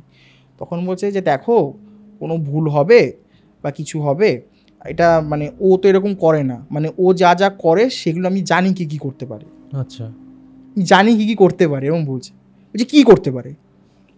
এবারে ঘটনাগুলো আস্তে আস্তে আনফোল্ড হচ্ছে, ও বলছে আচ্ছা। কি কি হয়েছে, মানে ওর ভাসুর কি কি করেছে। বলছে দেখো ও যেদিন মারা যায় না, ওর একটা স্বভাব ছিল, ও ফ্ল্যাটে ছিল লেকটাউনে, ও ছাদে থাকবে, ওকে চা দিয়ে আসতে হবে। তো যেদিন মারা যায় সমস্ত কাজকর্ম হয়, মানে কাজকর্ম মানে কি, মানে নর্মাল সবাই দেখা করতে আসে বা কিছু, ওর বউ শুয়ে পড়ে, শুয়ে পড়ার পরে ওর বউ এরকম দেখছে একটা আকৃতি ও মুখের সামনে, নর্মাল শুয়ে আছে, একটা আকৃতি ওর মুখের সামনে, এরকমভাবে ও শুয়ে দেখছে ওর স্বামীর মুখের আকৃতি কিছু একটা। এবার ওই মোমেন্টে ওই বউটা তখন ঢোকে, মানে আমার মা আর যেটি যখন কথা হয় তখন বলছে কী নিয়ে কথা হচ্ছে, ওই ঘটনাটা বলছো, মানে খুব ক্যাজুয়াল, মানে আচ্ছা ওটা বলছো। তখন বলছে হ্যাঁ আরে দেখো না এদের এরকম সমস্যা হচ্ছে, মানে আমি জানি আমার ভাসুর বা তোমার হাজবেন্ড কী করতে পারে, এইটা কী করে ওর ছেলের সাথে হলো আমি জানি না, তো এটাই বলছি, তো বসো বসো। তখন বউ বলছে হ্যাঁ, মানে এইবারে ও যখন বউ চলে এসছে, বউ তখন বলছে যে হ্যাঁ আমার স্বামী, তখন বলছে আপনি আপনার স্বামীকে দেখতে পেয়েছেন সশরীরে?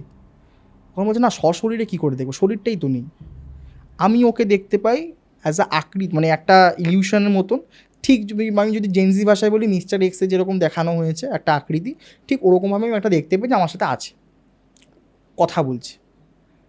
বলছে সেদিনকে যেদিন মারা গেছে ওরা লাভ ম্যারেজ ছিল, আমার বাবা আমারও লাভ ম্যারেজ, তো সেই জায়গা থেকে দাঁড়িয়ে ওরা বলছে কি রে তুই আমাকে চা দিলি না, বউটা ভয় পায়নি। আমার মা বলছে আপনার তো মন বিভৎস শক্ত বাবা, মানে আমার আপনজন ঠিক আছে, কেউ যদি মারা যায় সে আমার কোনো দিন আপন হতে পারে না, এটা ওই দাঁড়িয়ে মা কথাটা বলেছে, পরলোকে চলে গেল মানে সে আমার আপন রইল না, সে চাইবে আমি তার কাছে চলে যাই, এটা আমার মা তখনই জানতো। তখন বলছে যে না আমার ভয় করেনি, আমি জাস্ট নর্মালি জিজ্ঞেস করলাম যে কে তুমি, মানে এটা কি তুমি বলছো, মানে তুই বলছিস কি এটা? তখন বলছে তা আমি ছাড়া কে বলবো, তোর ঘরে কে আসবে আমি ছাড়া? তখন বলছে যে মোদ্দা কথা চাটা দিলি না কেন আজকে, তুই জানিস না আমি রাতে চা খাই, চা ছাড়া আমার রাতে ঘুম আসে না, আমি কাজে বসতে পারি না, তুই আমার প্রেশার তো জানিস। বউটা বলছে যে তুই তো মারা গেছিস, তুই চা মানে, বলছে আমি তোদের সাথেই আছি, আমি তোদের সাথেই থাকবো, তুই যাও পরে গিয়ে চাটা কথা বাড়াস না, চাটা গিয়ে দিয়ে আয়।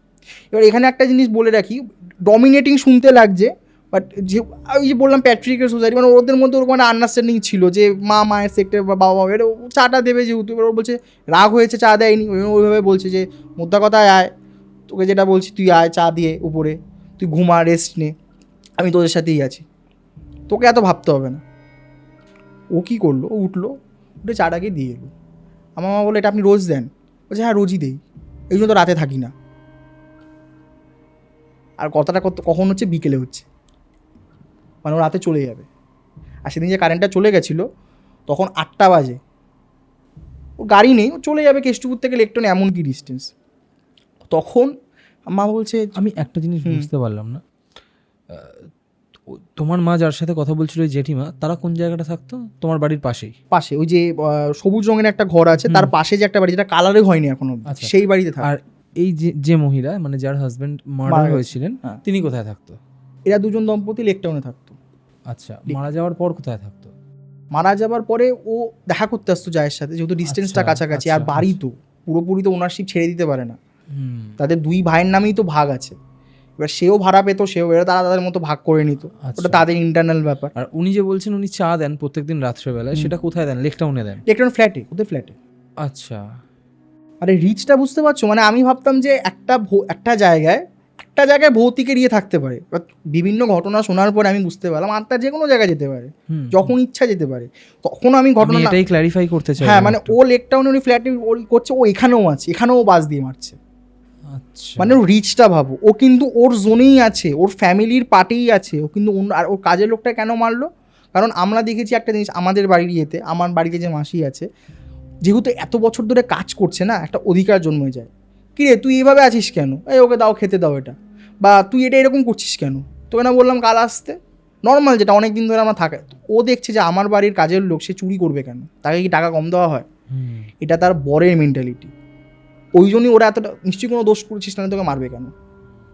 কিন্তু তারপরেও একটা আত্মা তো ক্যাজুয়ালি কীভাবে নিতে পারে এত। এবার আমার মা তারপরে বললো যে আচ্ছা তুমি যে চাটা দিলে, প্রতিদিন দিচ্ছ বলছো, তুমি দেখতে গেছো চাটা খাচ্ছে কে? পরের দিন সকালবেলা কিন্তু চাটা থাকে না, আচ্ছা, ফাঁকাই পায়।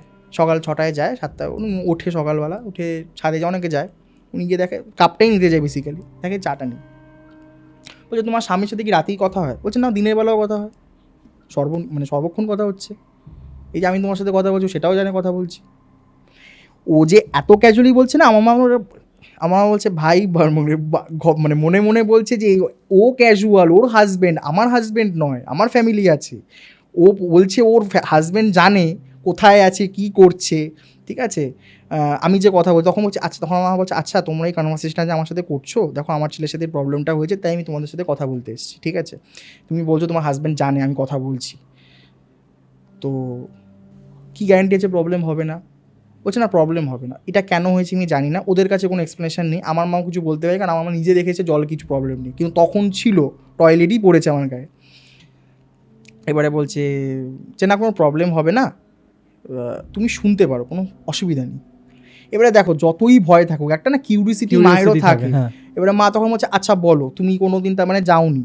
বলছে আমি কোনো দিন টেস্ট করতে যাইনি যে আমার হাজবেন্ড চাটা খাচ্ছে নাকি, কারণ ওর বারণ ছিল। মানে দেখো, বেঁচে থাকতে আমি কোনো দিন চেক করতে যাইনি, ওর ফোনটাও সামান্য কোনো দিন চেক করিনি আমি, সেখানে ওর ওটা নিজস্ব টাইম। ও মারা গেছে দেখে আমাকে ওটা এখন প্রমাণ করতে যেতে হবে। আর ও যেভাবে সেদিনকে প্রথম দিন বললো যে সব কিছু নর্মালি আছে, আমার যা শরীরটা নেই, আমি কিন্তু নর্মালি আছি। আমাদের মধ্যে স্বামী স্ত্রীর যা যা প্যারামিটার ছিল, যেরমভাবে চলেছি সেরমভাবেই চলবি, তুই যেরকম ছিলি, তুই যেভাবে আছিস থাকবি, আমি যেভাবে তোর সাথে ডিল করি, আমি পুরোটাই মানে একটা মানুষ যেভাবে ডিল করে সেরকম, কিন্তু শুধু শরীরটা নেই, কিন্তু কথা বলছে। মা বলছে ভাই অদ্ভুত কেস। তো তখন বলছে যে আচ্ছা, তো আর তো তখন বলছে যে এরকম অনেক ঘটনাই ঘটেছে। এবারে তুমি যে বললে না কালকে দিদি, যে আমার মাকে দিদি বলছে যে এত ক্যাজুয়াল কেন হব নাই বা কেন, এই দেখো না। এবারে জেঠিটা বলছে যে দিদিও তো একদিন বিভৎস একটা জিনিস দেখেছে। বলছে কী দেখেছে? বাথরুমের ঘটনা, বাথরুম নিয়েই বলছে ওরা। তখন কনস্ট্রাকশন সাইট, রাত্রি 3টে বাজে, ঠিক আছে। কে দেখবে? ও কী করেছে, ওদের উপরের তলাটা কোনো বেড়া ফেরা দেওয়া নেই, একটা পটি করার জায়গা আছে, ওখানে ও পটি করতেই উঠেছে। ও কী করেছে, ও এবারে কে উঠেছে? মানে ওই যে জেঠিটা মানে সে উঠেছে বাথরুম করতে, কারণ এই যে বউটা যার হাজবেন্ডের যে বউটা সে বউ তো লেকটাউনেই থাকে। ও বলছে দেখো না দিদির সাথেই তো এরকম একটা কিছু হয়েছে বিভৎস জিনিস, দিদি বলো তুমি। তো দিদিটা তখন বলছে হ্যাঁ আমি শোনো না এরকম উঠেছিলাম, তুমি তো বলছো বাথরুমে এরকম, আমি তোমায় কেন বললাম যে এরকম মানে ঘৃণ্যতম এই টয়লেট ফয়লেট করবে না, দেখলে কিছু বিভৎস দেখতে পারে তোমার ছেলে, কিন্তু এই জিনিসটা হবে না। কেন বললাম এটাই আমি তোমাকে বলি। ও বলছে কেন বললাম তোমার ছেলে বিভৎস জিনিস দেখতে পারে, বা সেটা দেখেনি, বলছো টয়লেট। আমার সাথে কী হয়েছে আমি তোমাকে সেটা বলি। ও বলছে আমি টয়লেট মানে উপরে গেছি, ও দেখছে রাত্রি 3টে বাজে। তো রাত্রি 3টে বাজার সময় ও ভাবলো কে আমাকে দেখবে, ও না পর্দা দেয়নি। এবার দেখো এটা ওর মেন্টালিটি। আজকালকার দিনে অনেকে বলতে পারে এটা কী ধরনের অসভ্যতা, আমি কেন দেবো না, ঠিক আছে। ও ভেবেছে রাতে আমাকে কেউ দেখবে না, কারণ রাত্রি এত বছর আগেকার কথা। ও ভেবেছে আমি ওপেন স্পেসে করব। তো ও মানে ও করছে, ও দেখছে ও না সাইড অ্যাঙ্গেল এরকমভাবে বসে আছে, পর্দাটা এখানে, পর্দাটা মানুষ যেভাবে টেনে দিল, এই যে আমি যখন এখানে বসেছিলাম অরিত্রদা, এই যে পর্দাটা যেভাবে টানা হলো না, এক্স্যাক্টলি ওরকমই বললো বলার সময়। আমার মা বলছিল যে পর্দাটা না মানুষ যেভাবে টানলে যেরকম হয় সাইড হতে হতে হতে হতে, ও একবারে সাইড হতে হতে একবারে রাজে না, সাইড হতে হতে পর্দাটা টেনে দিল। পর্দাটা টানার পর একটা ভয়েস এলো, প্রথম মানে যেটি ভয়েস শুনতে পেল, লজ্জা করে না, বাড়ির বড় বউ তো, অসভ্য কেন, প্রস্টিটিউটরাও তো ভালো থাকে রে, ওদেরও তো লজ্জা আছে। সিরিয়াসলি এটা শুনেছি। তোর বাড়ির মানে ও তুই করি বৌদি, তো লজ্জা করে না, তুই তো বাড়ির বড় বউ রে, মানে আমি বেঁচে নেই দেখে যাই থাকুক না কেন এরকম মানে যা ইচ্ছা করে যাবি। আমার মা কথাটা শুনলো, আমার তখন বলছে যে যখন কথাটা বললো আমার ওই বৌদি আবার বলছে ওপর থেকে ওই পজিশানেই, ও ওঠেনি, ওই পজিশানেই, তোর তো কাজ নেই তাই তুই দেখে বেড়াস, তোর যদি জীবনে কাজ থাকতো তোর তো শরীর নেই, তুই আর ব্যবসাও করতে পারবি না, তোর তো কাজ নেই, তুই ঘুরে ঘুরে লোকের কী করছে দেখছিস, তা আমি কী করে বুঝবো বল, তুই এই সময় রাত্রে আমার কাছে আসবি দেখবি আমাকে, আমি তাই বদ্দা দেইনি। অপর দিক থেকে কোনো রেসপন্স আসেনি। আমার মা বললো তুমি এটা বলার জায়গায় ছিলে, বলছে দেখো এটা এত এত ঘটনা ঘটে গেছে না, মানে তোমাকে আমি কী বলবো, এই বাথরুমের ঘটনা আমি তোমাকে কেন বললাম, কারণ তোমার ছেলের সাথে বাথরুমে কিছু একটা হয়েছে বলছো, আমি এই জন্য বললাম বিভৎস কিছু দেখতে পারে, আমি বিভৎস কিছু দেখিনি কিন্তু ভয়েস শুনেছি, আমাকে প্রপারলি বললো যে বাড়ির বউ লজ্জা করে না তো এটা করতে। তা আমার মা বললো তুমি তো বলতে পেরেছো, আমি বলতে পারতাম না, আমার ওখানে হার্ট ফেল হয়ে যেত। আমার কিউরিওসিটি আছে আমি শুনছি মানছি, কিন্তু আমার সাথে যদি এইভাবে কেউ কথা বলে আমি দেখতে পাচ্ছি না, আমার ওখানেই হার্ট ফেল হয়ে যেত। বলছে হ্যাঁ আমি ওকে বললাম, কোনো রেসপন্স আসেনি ওর দিক থেকে। তারপরে এই যে তোমার ছেলের কথা তুমি বলছো, এই আস্তে আস্তে না মায়ের ভয়টা ডেভেলপ হচ্ছে, মানে আমার প্রতি যেহেতু খুব প্রোটেক্টিভ, আগেও ওরকম হয়েছে, আমার ঠাকুমার ইনসিডেন্ট সবটা মিলিয়ে এবারে উনি ওনার ছেলেকে নিয়ে বলছে যে এই যে বিভৎস জিনিস দেখতে পারে তুমি বলছো না, আরও একটা তোমাকে ঘটনা বলছে।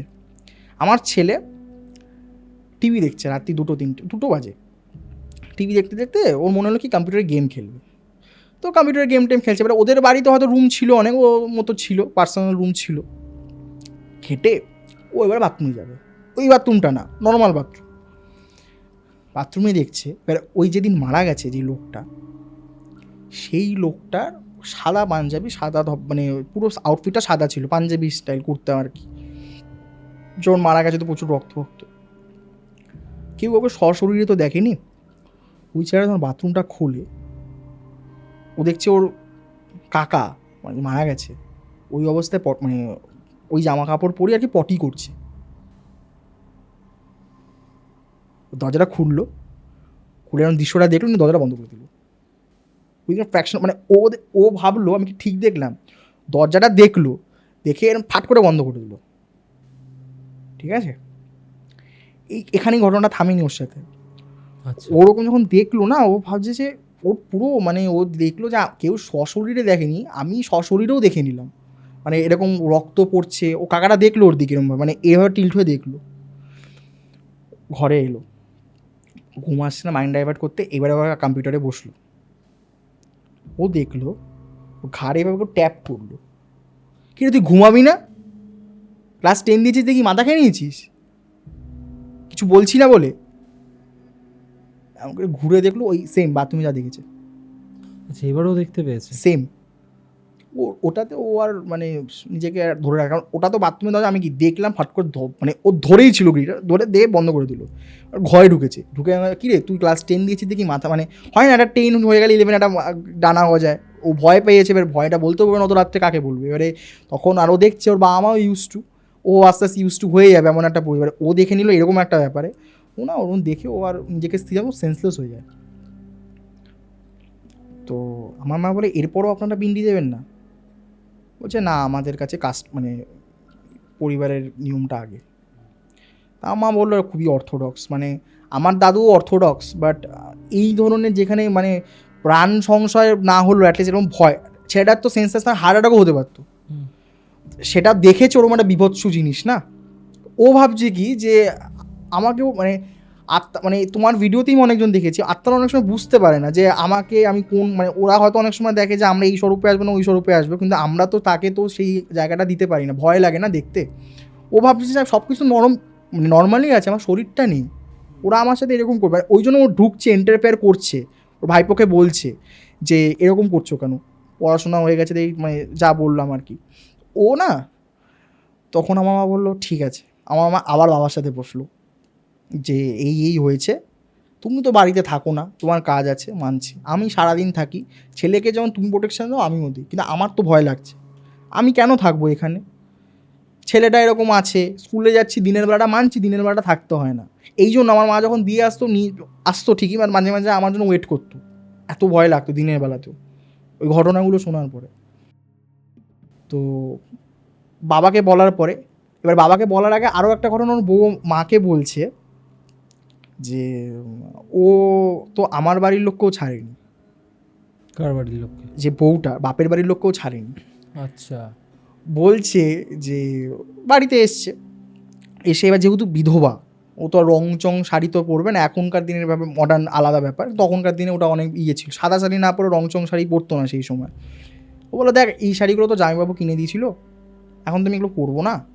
ওর 3 বোন ছিল ওই ভদ্রমহিলা, 2 বোন এসছে, বলছে দেখ এই পুরো শাড়ির থাক আছে, তোরা পছন্দ করে নিয়ে নে, আমি তো আর এগুলো পরবো না, আর আমার মেয়েও বড় হয়নি অত যে আমি মেয়েকে দেবো, তো তুই এই শাড়িগুলো নিয়ে যা, তোরা শাড়িগুলো নিয়ে যা, আর ও তো আসতে পারিনি, ও দূরে থাকে, ওকেও একটু হ্যান্ড ওভার করে দিস। এবারে দেখো আমাদেরকে, এবারে এটা খুব হিউম্যান সাইকোলজি, ওরা যখন দুজন চুজ করছে না, ওরা তো ওদের পছন্দ হিসেবেই চুজ করো, ওরা তো এটা ভাববে না আমার বোনকেও ভালো দিতে হবে, ওরা ভালো ভালো শাড়ি ওদের যেটা পছন্দ হয়েছে ওরা এটা ইন্টেনশনালি করেছে, এটা হিউম্যান, আমার যেটা পছন্দ ভালো ভালো মালগুলোকে পিক করবো, ওরা দুজন পিক করেছে। এবার কিছু কিছু শাড়ি হয়তো সেটা ভালো না লাগার মতন, মানে যেটা ওদের ভালো লাগেনি, এবার মেয়েদের খুব কমন হয় যে ওর ভালো না লাগলে অন্য মেয়েটার হয়তো স্বাভাবিক ক্ষেত্রে ভালো নাও লাগতে পারে। শাড়িগুলো নিয়েছে, পছন্দ করা শাড়ি নিয়েছে, ওই বোনটার কাছে গেছে, বাকি 2 বোন বলছে দেখ দিদি ওরা কি বললো, দিদি এই শাড়িগুলো দিয়েছে, আমরা তো আমাদের মতো নিয়েছি, তোর জন্য এই শাড়িগুলো আছে তুই নিয়ে নে, বা তুই, ও ইনসাল্টেড ফিল করলো, ও বললো যে দিদি তো ভাগ করেই দিতে পারতো, দিদি এই লাইসেন্সটা কেন দিল যে দুজন এটা মানে তোরা তোদের মতো পছন্দ করে নে, ওর জন্য মানে রেস্ট ওভার পিসগুলো আমার জন্য, তোরাও বোন আমিও বোন, ঠিক আছে, এই খারাপ লাগাটা ঠিক ছিল। ও কী করলো শাড়িগুলোকে ছুঁড়ে ফেলে দিল, এবারে ও জানতে পারে ওর দিদি, ওটা বলে ঠিক আছে তোদেরও আছে বলিহারি, তোরা সব ভালো ভালোগুলো নিলি, একটু বোনটার কথাও ভাবতে পারতি, এই বলে ফোন রেখে শুয়ে পড়েছে, সবাই সেটেল। ছুঁড়ে ফেলে দিল না শাড়িটা, রাত্রেবেলা শুয়েছে, ওরও হাজব্যান্ড আছে নিশ্চয়ই, ও দেখছে ওকেও ডাকছে, ওই যে হাজব্যান্ড ডেকেছে ভেবেছে, উঠলো, উঠে দেখছে একটা আকৃতি দাঁড়িয়ে, তখন বলছে তুই শাড়িগুলো ফেলেছিস, ভয়েস আসছে, তো স্বামী তো ঘুমিয়ে আছে কথা কে বলছে, তখন বলছে আমি কিছু জিজ্ঞেস করলাম তোকে, তুই কি শাড়িগুলো ফেলেছিস, ও শালিকেও তো তুই করেই মানে বউয়ের সাথে ওরকম তুই শাড়িগুলো ফেলেছিস, তখন ও বলেছে তুমি কে, তোমায় কৈফল দিতে যাবো কেন, আমার দিদির শাড়ি আমি রাখবো না ফেলবো, ওগুলো কোনো শাড়ি হলো, ওগুলো কেউ পরে, বেকার শাড়ি, ওর থেকে আমার হাজব্যান্ড আমাকে অনেক ভালো শাড়ি দেয়, তখনও বোঝিনি ওটা শালা, জামাইবাবু সরি। এবারে আসলো যখন রীতিমতো মেরেছে, এটা দেখো এটা মানুষের, এবারে আমি তোমাকে যেটা প্রথমেই বললাম না যে ও ওর মানুষের ওর জাস্ট মানে মেন্টালিটি থাকবে, ও আত্মা ও তো বুঝতে পারছে না যে ও একটা এই ফেজে আছে। ও চুলের মুঠি থেকে শুরু করে মানে ব্রুটালি যেমন চড়থাপ্পড় মারা হয় বা বাসনপত্র ফেলা ভাঙচুর করা, বলে তোর সাহস হয় কী করে আমার বউকে অপমান করা? যখন আমি বেঁচে ছিলাম তখন তোর বর তো আমার কাছে চাকরির জন্য এসেছিল রেকমেন্ডেশন লেটার নিতে। তোর বর যে চাকরিটা করছে তুই আমাকে ফুটানি মারছিস যে তোর বর তোকে ভালো দেয়, তোদের স্ট্রাগল ফেজে কে ছিল? আমি এটা একদম ভাববি না আমি আমার বউয়ের সাথে নেই। আমার বউকে অপমান করার রাইট তোকে দেয়নি আমি। মেরেছে দু একটা চর মেরে, ও না ভয় পেয়ে গেছে, ও দেখতে পাচ্ছে না ও চর খাচ্ছে, আর ভয়েসগুলো ও শুনছে। পুরোটাই একটা মুভি স্টাইল লাগলো, বাট এই জিনিসগুলো হয়েছে। এবার ও পরের দিন ও দিদির বাড়ি চলে গেছে, মানে যে ওয়াইফ বাড়ি চলে গেছে, বলছে দিদি আমাকে মাফ করে দে, শাড়িগুলো ফেলে দিয়েছিলাম, শাড়িগুলো আমাকে দে। বলছে কেন, তুই তো ফেলে দিয়েছিলি। তখন বলছে যে না জামাইবাবু আমাকে বহুত মারধর করেছে, এমনি বলেছে, আমি অপমান করেছি। দেখ আমার খারাপ লেগেছিলো, আমি সেই বুঝে আমি কতটা বলতে হবে বা আমি তোকে অন্যভাবেও বলতে পারতাম। আমার খারাপ লেগেছে, আমি আমার শব্দ চয়নে আমার ভুল ছিল, আমি তোকে যা ইচ্ছা বলেছি ওই বোনগুলোকে। ও তখন হচ্ছে যে ঠিক আছে। দেখ জোর জবরদস্তি নেই, ও মাথা গরম ছিল, হয়তো কিছু, তার মানে কি বরটা মেরে হয়তো ওর বউয়ের সাথে কথাও হয়েছে, বউটা জানে তোর শালিকে মারলাম বা তোর শালিকে বুঝিয়ে এসছি। তখন বলছে যে তা তুই জানতি? বলছে হ্যাঁ আমাকে বলেছিল, বাট তোর সাথে এত কিছু হয়েছে বা তুই এতটা ভয় পেয়ে আছিস, বস, তোর কোনো প্রবলেম হবে না, আমি ওর সাথে কথা বলবো। ও না মানে দেখো ওদের বাড়ির স্ট্রাকচার, ও বউটা জেঠিটা ওদের যে ফ্যামিলি ছেলের বাড়ির যে তারা অভ্যস্ত, আর বাপের বাড়ির বোনেরা তার অভ্যস্ত হবে না। ওরও অবাক লেগেছে দিদি এত ক্যাজুয়াল কী করে, মা পিন্ডি দেয়নি, ও জানে পিন্ডি ফিন্ডি কিছু দেয়নি, শ্রাদ্ধ অনুষ্ঠান কিছু মানে সেরকম হয়নি সে অর্থে। তখন বলছে তুই কথা বলবি ভালো কথা, কী গ্যারেন্টি আছে মানে আমার সাথে এরকম করে, আমি ঠিক আছে আমি দোষ করেছি মানছি, বাট যেটা হলো আমার সাথে। তখন বলছে যে ঠিক আছে তুই, আমি সরি বলছি, তোরও তোর দিক থেকে গিয়েছেন তো জামাইবাবুর সাথে কথা বলবো। জামাইবাবুর সাথে কথা বলছে, আমি বলছি দেখো আমার মাথা গরম ছিল, তোমাকে ও ওইভাবে বলবে কেন? আজকে তোমার দুর্দিন ভাবছে আমি নেই দেখে, আর সাপের 5 পা দেখেছে সবাই, এরমভাবে কথা হচ্ছে। তখন আমার মা না পুরোটা শুনছে মন দিয়ে, যে এরকম স্বামী স্ত্রীর যেরকম নর্মাল কথা হবে, যে তোমাদের মধ্যে নর্মাল বলছে হ্যাঁ নর্মাল কথা হয়, শুধু মানে শরীরের তো শরীর নেই, ওই সম্পর্কটা বাদে আমাদের মধ্যে সব ধরনের কথা, ইভেন আমার ছেলে কী নিয়ে পড়বে, কোথায় কত টাকা ফিক্সড ডিপোজিট হবে, সেটাও আমার স্বামী আমার সাথে প্ল্যান করে। মেয়ের বিয়েতে এতটা নর্মাল কি করে হচ্ছে? এটা নর্মাল মানে মা বলছে এটা কতদিন ধরে হচ্ছে, বলছে অনেক বছর ধরে। আরও একটা নাম তোমার হাসি পাবে সার্কাস্টিক্যালি, ওই বউটা বলছে মাকে যে আমি তোমার স্বামীর সাথে ইয়ার্কিও মারি। ইয়ার্কি মারেন মানে বলছে যে অ্যাকচুয়ালি ও যখন বেঁচে ছিল এই পাড়ায় একটা মেয়ে ছিল, আমার স্বামীকে দেখতে ভালোই ছিল, তা আমার স্বামীকে একটা মেয়ে পছন্দ করতো। যখন আমার স্বামী এরকম ব্রুটাল একটা হয়, ও আর নিজেকে ধরে রাখতে পারেনি, মেয়েটাও করে, মেয়েটা করে বলে, ওখানকার লোকেরা বলে, এটার প্রমাণ আমরা কোনো দিন পাইনি। আমরা কিছুই পাইনি, আমাদের যেটা পেয়েছি এখন অবধি ওই টয়লেটের ইনসিডেন্টটা, যেটা কোনোদিন স্বাভাবিক হতে পারে না, ওরাও এক্সপ্লেন করতে পারেনি। আর এটাও ঠিক আত্মার সাথে টয়লেটের কী করে লিঙ্ক আপ হতে পারে, আমার সাথে এটা হয়েছে। খুবই নোংরা আর জঘন্য লেগেছিলো আমার সেই সময়, আরও বলছি আমি পরে। তো সেইখানে ওই যে মহিলাটা মারা গেল না করলো, তো বউটা বলছে যেভাবে একটা প্রেমিকার সাথে যেরকম ইয়ার্কি মারে বয়ফ্রেন্ড গার্লফ্রেন্ডের সাথে বা কিরে তোর তো আশিক আজকে, মানে স্বামীকে বলছে যে, বলছে কে আশিক? বলছে তোমার সাথে যে তোমার যে দিওয়ান আছে, তোমার সাথে আমার এটা নিয়ে আগে অনেক ইয়ার্কি ঠাট্টাও হতো, সে মারা গেছে আজকে। বলছে হ্যাঁ জানি তো মারা গেছে, ও তো আমার সাথে ঘোরে মাঝে মাঝে। মানে আমার মা বলছে যে দেখো বেঁচে থাকতে ব্যাপারটা আলাদা, মানে তখন জেলাসি হতে পারে।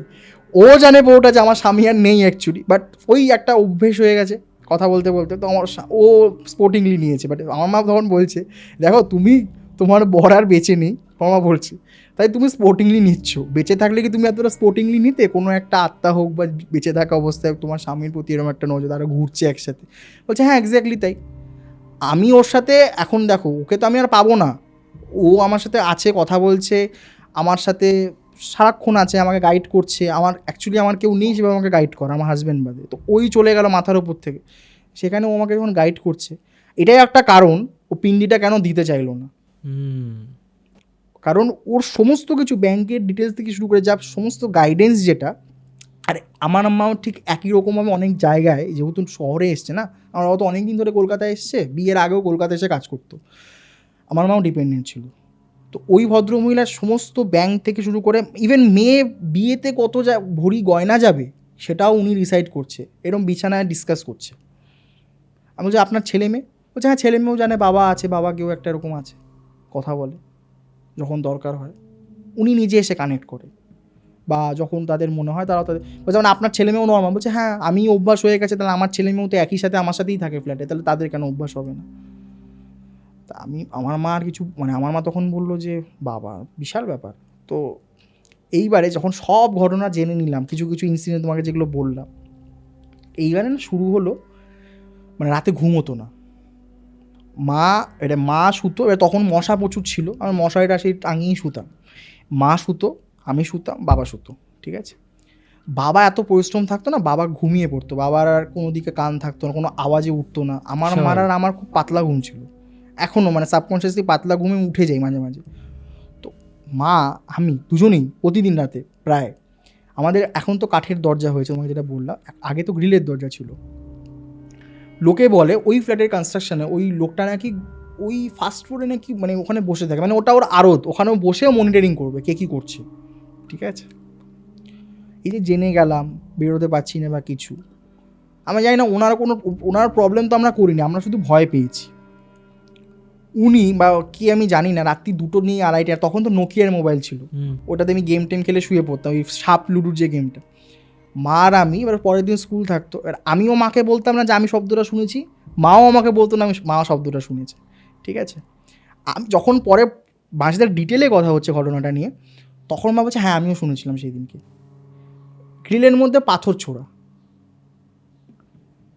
15 মিনিট 20 মিনিট বা 3-4 বার হলো। এবার যেই স্পিডে ছুটছে একটা ঘুম ভেঙে যাবে, পাতলা যাদের ঘুম, ফাট করে ছুটলো। আমার বাবা পরে কথাও বলেছে যে তোরা কি মিস্ত্রিদের সাথে তোরা কি রাত্রেবেলা কিছু ছুড়িস বা নেশাপাতি করে, বা তোদের ঘুষ থাকে না, তোরা কি ছুড়িস? বলছে না দাদা আমরা তো অনেক সময় থাকিই না, প্রোমোটারই কোনো দায় নেই, কিছু নেই, আমরা কাজেও অনেক সময় ভাগিবাজি হয়, মাল যদি র ম্যাটেরিয়ালস না আসে কাজ কী করবো, তো আমরা থাকি না অনেক সময়, আর ভেতরে থাকি। তুমি যেই জায়গা থেকে বলছো ঢিল আসে বা কিছু, আমাদের মধ্যে থেকে করে না।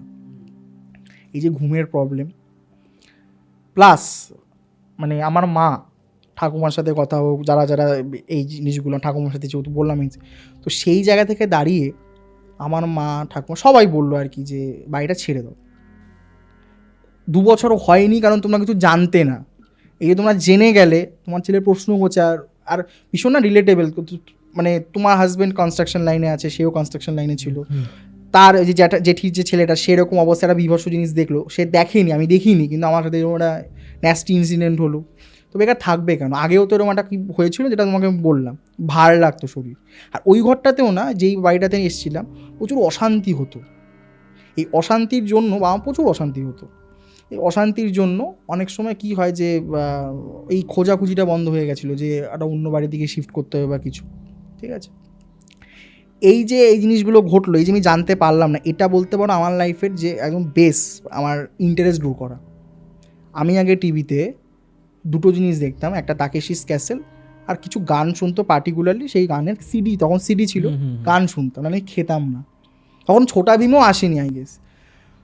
এই যে ঘটনাগুলো ঘটলো না, পরের যখন আমি অন্য একটা ভাড়া বাড়িতে গেলাম, ওই ভৌতিকের প্রতি একটা আলাদা নেশা হলো, কারণ আমি যেহেতু উত্তর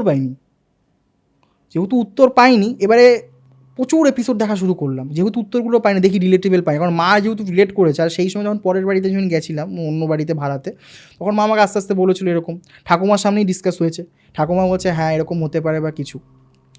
তখন যখন আমি দেখছি জিনিসগুলো, আহাটের যে এপিসোডগুলো হতো, রাঘব টাঘব, আমি ফ্যান ছিলাম তাদের, ঠিক আছে। তো সেখানেও আমি দেখেছিলাম যে একটা সশরীরে একজন তার ফিরে এসেছিলো ফ্যামিলির কাছে কোনো একটা কবরস্থান থেকে, কিন্তু এরা বলছে কোনো সশরীর নেই, কিন্তু কোনো কথা বলছে তারা, ঠিক আছে। তো আমি তখন মাকে বলেছিলাম যে এখনও কি ওরকম আছে? বলতে কে দেখতে যাচ্ছে, কেউ তো আর ওদের সাথে আমাদের কোনো কানেকশন নেই, ভাড়া উঠে গেছে আর তাদের সাথে কোনো কানেকশন নেই। তো যখনই যাই জায়গাটা দিয়ে, ওটার কোনো চেঞ্জেস তো আসেনি। আর তখন ওরা বলেছিল যে বাড়ি হবে, যেটা ওনার স্বপ্ন, বাড়িটা কিন্তু এখনও হয়নি। যে বইয়ের জন্য যে বাড়িটা করার ওনার ইচ্ছাটা ছিল, বাড়িটা কিন্তু আর হয়নি, ইভেন বাড়িটা কালারও হয়নি, যেটা হওয়া ছিল বাড়িটা। এবার উল্টো দিকে কনস্ট্রাকশন হয়ে গেছে ফ্ল্যাটের, আশা করছি যে ফ্ল্যাটে লোক থাকতো না যদি এরকম কোনো প্রবলেম হতো বা কিছু। তো আশা করছি কোনো প্রবলেম নেই, বাট খুবই মানে ওই সময়টা না ওই জায়গাটা খুবই ক্রিপি লাগতো, মানে ছোটোবেলা অতটা বুঝতে পারিনি, আমার মায়ের খুব ভয় লেগেছিলো। মানে বলতে পারো এই ভয়টা হচ্ছে আমার ঠাম্মার থেকে কিছু শোনা কথা, কারণ আমার ঠাম্মা ভুক্তভোগী, মানে আমার ঠাম্মা ভিকটিম, জিনেরই ভিকটিম। ওকে, ঠিক আছে, ওই ঘটনাটাতে আমার মা খুব ভয়, মানে ওইটাতে একটা আফটার এফেক্ট হয়। ঠিক আছে, এখনও দেখো মানে এখনও এই যেটা আমি অন ক্যামেরাই বলছি কথাটা, এই জিনিসটা তো আমার ঠাম্মা দেখতে পারবে না, কারণ অনেক বয়স তারও, সে তো আর ইউটিউব দেখবে না, হয়তো আমার বাবাও দেখবে না। আমার বাবা জানে যে আমি মানে এটা এসছি ডিসকাস করতে। তো সেই জায়গা থেকে দাঁড়িয়ে আমার যখন ঠাম্মা বলেছিল যে এরকম এরকম ব্যাপার ওয়ার্নিং হিসাবে, তখন আমার মা দেখেছিল যে আমার একটা ক্ষতি এমনিই হতে পারতো, কারণ আমার বাবারই হয়েছিল। ওটা একটা পুরোপুরি কমপ্লিট স্টোরি, বাট যেহেতু আমার বাবার লিঙ্কড, বাবার পরে আর আমার বংশে আমি একমাত্র ছেলে। আচ্ছা, তো যদি ক্যাচ করার হয় তার দিক থেকে, ঠাম্মার ওই দিক থেকে, তাহলে আমাকে আগে ক্ষতি করবে। তো আমার মা ওই জন্য ছোটোবেলা থেকে প্রোটেক্টিভ ছিল। ইভেন আমার মায়ের দিক থেকেও আমার দাদুরা অনেক কিছু দেখেছে এমন কিছু, সেই জন্য আমার মা বলেছে দেখো তোমার হয়নি, ছেলে একটাই, তো শিফট করো, তুমি যদি শিফট না করো তাহলে খুব প্রবলেমে হচ্ছে। ঠিক আছে, দেন আমার বাবা বাধ্য হয়, তারপরে গিয়ে চেঞ্জ করি সেই জায়গা থেকে দাঁড়িয়ে। আর ওটা থেকেই আমার ইন্টারেস্টটা গ্রো করে আর কি, যে এটা নিয়ে জানতে হবে, এটা নিয়ে শিখতে হবে মানে ইন দ্য সেন্স দেখো যখন যত ইয়ে হচ্ছে, আমি লাস্টে গৌরব তিওয়ারির তোমার যে ভিডিওটা এসেছিলো, আমি প্রথম ছিলাম যে ম্যাক্স প্লেয়ারে যে ওয়েব সিরিজটা এসেছিলো সেটা আমি দেখেছিলাম, ওই ভাই বলে যে ওয়েব সিরিজটা।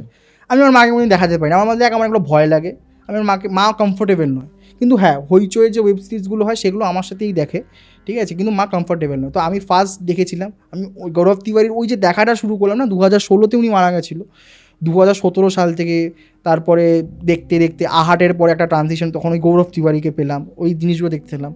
তো সব কিছুর পরে আমি বাবাকে বলেও ছিলাম দেখো ক্লাস 12 হয়ে গেছে, তো আর আমার হচ্ছে সেই ব্যাচ এই সময় বোর্ডস ক্যান্সেল হয়ে যায় 2020, তো কোভিড ব্যাচ। তো বাবাকে বলেছিলাম দেখো আমি এটা নিয়ে পড়তে চাই, আমি জাস্ট বলেছি। মানে দেখো নর্মাল যেমন গৌরব তিওয়ারি তার সিরিজে দেখিয়েছিল, তার বাবা আমার কোনো ধারণা ছিল না, আমার বাবা আমারও কোনো ধারণা নেই, সে বলেনি তান্ত্রিক বা কিছু, বাট বলে দেখ এগুলো তো কোনো অ্যাটলিস্ট কোনো ফিউচার নেই, মনে হচ্ছে ফেম বা কিছু, বা নর্মাল, আমার মা বলছে নর্মাল মানুষের জন্য তো নয়, কেন লাইফকে রিস্ক করবো। আর আমার বাবা বলেছিল এটা তো কেরিয়ারের গ্রোথ কোথায়, ফেম বলছিস ঠিক আছে, আজ আছে কাল তো নাও থাকতে পারে, বিজনেসের মতো কিছু একটা, আর বিজনেসের থেকেও আমার বলবো এটা বেশি রিস্কি, লাইফ রিস্ক আছে, ফেম হবে কি না তার কোনো গ্যারেন্টি নেই, তুই তোর হ্যাঁ এটা প্যাশন হতে পারে, বাট কেরিয়ার করিস না এরকম। তা আমার বলছিল এটাতে এগিয়ে লাভ না। আর সবথেকে বড়ো কথা, আমি এটা খুঁজেও ছিলাম যে ইন্ডিয়াতে কোনো এরকম কোনো ইউনিভার্সিটি আছে কি না। তা আমি দেখেছিলাম যে অনেক দিন আগে দেখেছিলাম, বছর আগে, তখন যখন কলেজ জন্য খুঁজছি, ইন্ডিয়ার দুটো স্টেটে প্যারাসাইকোলজির, একটা আছে আন্ধ্রা ইউনিভার্সিটি, ওখানে প্যারানর্মাল স্টাডিজ নিয়ে পড়াশোনা হয়, মানে কোর প্যারানর্মাল স্টাডিজ নিয়ে হয় না, কারণ এটা নিয়ে আমিও প্রচুর রিসার্চ করেছিলাম। তো একদম কোর প্যারানর্মাল নিয়ে হয় না, প্যারাসাইকোলজি একটা সাবজেক্ট রয়েছে যেটা নিয়ে আমাদের পুনেতে এবং আন্ধ্রাতে মোস্ট প্রবাবলি, আমিও আন্ধ্রাই দেখেছিলাম, ওটা ওই প্যারাসাইকোলজি নিয়ে রয়েছে। তো এর বাইরে সেরকমভাবে কিছু নেই, কারণ তুমি যেটা গৌরব তিওয়ারির কথা বলছো সে তো অস্ট্রেলিয়া থেকে, অস্ট্রেলিয়ার এটাও আমি দেখেছিলাম, যদি ইন্ডিয়াতে হয়েও যায় ভবিষ্যতে, আমি সেই সময় বুঝেছিলাম যদি এটা হয়েও এটা যায়। হবে না, তার কারণ হচ্ছে আমাদের ভারতীয় সংবিধানে এইটা নিয়ে এখনো অবধি কোনো কোর বিলিফ নেই, সেই কারণে এটা নিয়ে এটাকে একটা সাবজেক্ট বানিয়ে সেটা নিয়ে ক্লাস করানোটা খুব টাফ হয়ে যাবে। তো যদি কোনো দিন সংবিধানে অ্যাড হয়, কারণ এখনও পর্যন্ত কিন্তু এই সাবজেক্টটাকে মানে আইন এবং সংবিধান অনুযায়ী, রিসেন্টলি তো ব্ল্যাক ম্যাজিক অ্যাক্ট এসছে, ঠিক আছে, মানে আজকের দিনে দাঁড়িয়ে যদি কেউ কারোর উপর ব্ল্যাক ম্যাজিক করে অ্যান্ড মানে যদি সেটা প্রুভড হয় তাহলে কিন্তু কোর্টে সেটা নিয়ে কেস উঠতে পারে, ঠিক আছে, যদি প্রপার প্রুফ থাকে। কারণ ব্ল্যাক ম্যাজিক অ্যাক্ট বলেও একটা অ্যাক্ট এসছে খুব সম্ভবত, আমি যদি খুব ভুল না করি, কিছুদিন আগেই আমি শুনছিলাম। তো আস্তে আস্তে হয়তো হবে, কারণ যতদিন না সায়েন্টিফিক্যালি জিনিসগুলো প্রুভ হচ্ছে ততদিন তো সেইটা নিয়ে আইন বের করা বা সেটা নিয়ে সংবিধানে পরিবর্তন করা নিয়ে তো খুব চাপ। হ্যাঁ, এটা যদি আমি যেটা বুঝলাম যদি কোনোদিন খুলেও যায়, স্যার মানে ধরে নিলাম যদি কোনোদিন খোলে, আমার মনে হয় না ইন্ডিয়া থেকেও এটা মানে সেরকম যদি তার কোনো যদি পড়াশোনাই করতে হয় এটা নিয়ে বা কিছু, সে বাইরেই পড়তে চাই। তোমাকে একটা জিনিস বুঝতে হবে, দেখো গৌরব তিওয়ারি স্যার যখন এই জিনিসটা ইন্টারেস্ট দেখিয়েছিল তখন কিন্তু সে এটা ভেবে দেখায়নি যে সে পপুলার হবে বা সে ফেমাস হবে, রাইট? মানে তখন কিন্তু সে এটা কখনো ভাবেনি যে আমাকে ফেমাস হওয়ার জন্য প্যারানর্মাল ইনভেস্টিগেটর হতে হবে। তার মনের ভেতরের একটা প্রশ্ন থেকে সেই প্রফেশনে চলে এসেছিল। সে কিন্তু গেছিল অ্যাভিয়েশনের জন্য, ঠিক আছে? এবং সেখান থেকে তার সাথে একটা ঘটনা ঘটে এবং তারপর সেইখানে কোনো ইনস্টিটিউটে যান এবং তাদের যে টপ রিসার্চার্স তাদের তত্ত্বাবধানে সে আমরা ভ্যায়েতেও দেখেছি এবং ভ্যায়েতেও অনেক কিছু এক্সাজারেটেড করে দেখানো রয়েছে। তুমি যদি আমার স্যার ওয়াকার রাজের সাথে পডকাস্টটা দেখো, সেখানে তুমি অনেক কিছু জানতে পারবে যে ওই সিরিজের পেছনের স্টোরিটা কী ছিল। তো গৌরব তিওয়ারি ওয়াজ আ ডিফারেন্ট পারসন। আমি মানে সত্যি কথা বলতে গেলে আমরা ওনার থেকে ইন্সপায়ার হতে পারি, উনি আমাদের পথপ্রদর্শক হতে পারেন, বাট কোনো দিন আমরা এটা এক্সপেক্টও করবো না যে আমরা ওই জায়গাটা অ্যাচিভ করতে পারবো, বিকজ উনি ওই পাথটা তখন ক্রিয়েট করেছিলেন যখন কেউ এই পাথটার ব্যাপারে জানতোই না, লোকে হাসতো, মজা ওড়াতো, এখনো অনেকে, ইনফ্যাক্ট এখনও, ঠিক আছে? বাট দ্য থিং ইজ কি, এই যে তুমি না জানলে তুমি মানবে কি করে এই যে কথাটা, এবং এত প্রশ্ন করার যে ব্যাপারটা, এইগুলো তো সবার মধ্যে থাকে না। আজকে আমি লিখে দিতে পারি, হয়তো অনেকে আমার এই কথাটার সাথে অ্যাগ্রি করবে না, অনেকে মানে কন্ট্রাডিক্ট করবে, but the fact is fact কি আজকে যদি গৌরব তিওয়ারি পপুলার না হতো, একটা জিনিস ভেবে দেখবে, গৌরব তিওয়ারি কিন্তু বেঁচে থাকাকালীন এতটাও পপুলার হয়নি যতটা তিনি মারা যাওয়ার পর হয়েছেন, রাইট? তো আজকে যদি গৌরব তিওয়ারি পপুলার না হতো, আজকে যদি গৌরব তিওয়ারি ফেমাস না হতো, তাহলে কিন্তু আজকে মানুষের মধ্যে প্যারানর্মাল ইনভেস্টিগেটর হওয়ারই তাগিদটা থাকতো না, রাইট? কারণ আমি ফেমাস হব এটা ভেবে কোনো কাজ করা আর কোনো কাজকে ভালোবেসে করার মধ্যে অনেক পার্থক্য আছে। এটা একটা ব্যাপার আছে, মানে আমি বলি যে যদি ফেমাস হব দেখে যদি হয় তার কিন্তু প্রশ্ন কম থাকবে। এক্স্যাক্টলি। কিন্তু ছোটোবেলা থেকে যেহেতু ওই সময়টা আমি প্রশ্নের উত্তর পাই, কি ঠাকুমা কি দিদিমা মা, প্রশ্ন পেতাম না। এবারে তখন দেখো ফোনে সবে নেট এসছে, ঠিক আছে? তখন 2016-তে জিও ফ্রি দিচ্ছে, ওই টাইমে যখন নেট যখন ফ্রি পেলে এবার আমি ঘাঁটবো, এবার আমি আস্তে আস্তে দেখবো ভাঙ্গার, কুলধারা, যা যা স্পট আছে সমস্ত জিনিস দেখবো। যেতে তো পারবো না আমিও জানি, কারণ সেই সময় বয়স কত, আমাকে ছাড়বে কেন? তো আমি ফোনেই দেখি, ওটাই আমার স্যাটিসফ্যাকশন। এবার বাবা মা জানে যে আমি যেতে পারবো না, তো আমি ফোনেই দেখতাম জিনিসগুলো।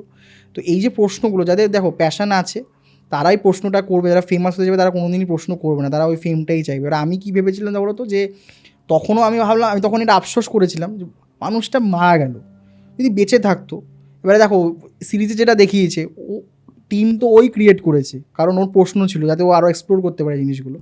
এরকম তাহলে ও যদি বেঁচে থাকতো তাহলে টিমটা হয়তো আরও বাড়তো। বাট আমি এটুকুই বলবো যে গৌরব তিওয়ারিকে যদি জানতে চাও বা গৌরব তিওয়ারিকে যদি মানতে চাও, তাহলে ভ্যায় দেখে গৌরব তিওয়ারিকে জাজ করো না, কারণ ওখানে এমন অনেক কিছু দেখানো হয়েছে যেগুলো গৌরব তিওয়ারির লাইফের সাথে কোনো মিল নেই, ঠিক আছে? কারণ ওখানে যে আইপিএস টিমের বিল্ড আপ দেখানো হয়েছে, ওই আইপিএস টিমে যে নামগুলোই মিল আছে, যে মেম্বারদের দেখানো হয়েছে, সত্যি কথা বলতে গেলে সেই মেম্বাররা জয়েনই করেছে 2014 সালে, কিন্তু আইপিএস টিমের আগে নাম ছিল গ্রিপ। 2008 সালে প্রথম ওপেন করা হয় এবং তারপর আইপিএস টিম যখন রিকনস্ট্রাক্ট হয়, রিবিল্ড হয়, তারপর স্যার ওয়াকার রাজ, যাকে দেখানো হয়েছে মানে ভ্যায় সিরিজে যে প্রথম থেকেই জয়েন করেছে, বাট উনি 2014 সালে জয়েন করেছিলেন। তো অনেক কিছু এরকম মশলা রয়েছে। তো এটা আমি বলবো না যে গৌরব তিওয়ারিকে জানতে গেলে ভ্যায় দেখতে হবে, ভ্যায় ইজ আ পার্ট, বাট গৌরব তিওয়ারিকে যদি জানতে চাও কোর থেকে, তাহলে আমি বলবো অভিরূপ ধরের গৌরব তিওয়ারি মিস্ট্রি বইটা পড়ো, ঠিক আছে? তাহলে তুমি অনেক কিছু জানতে পারবে। তো যাই হোক, অনেক কিছু বিষয় নিয়েও কথা হলো। তোমার ঘটনাটা সত্যি কথা বলবো ভীষণ এক্সেপশনাল ছিল।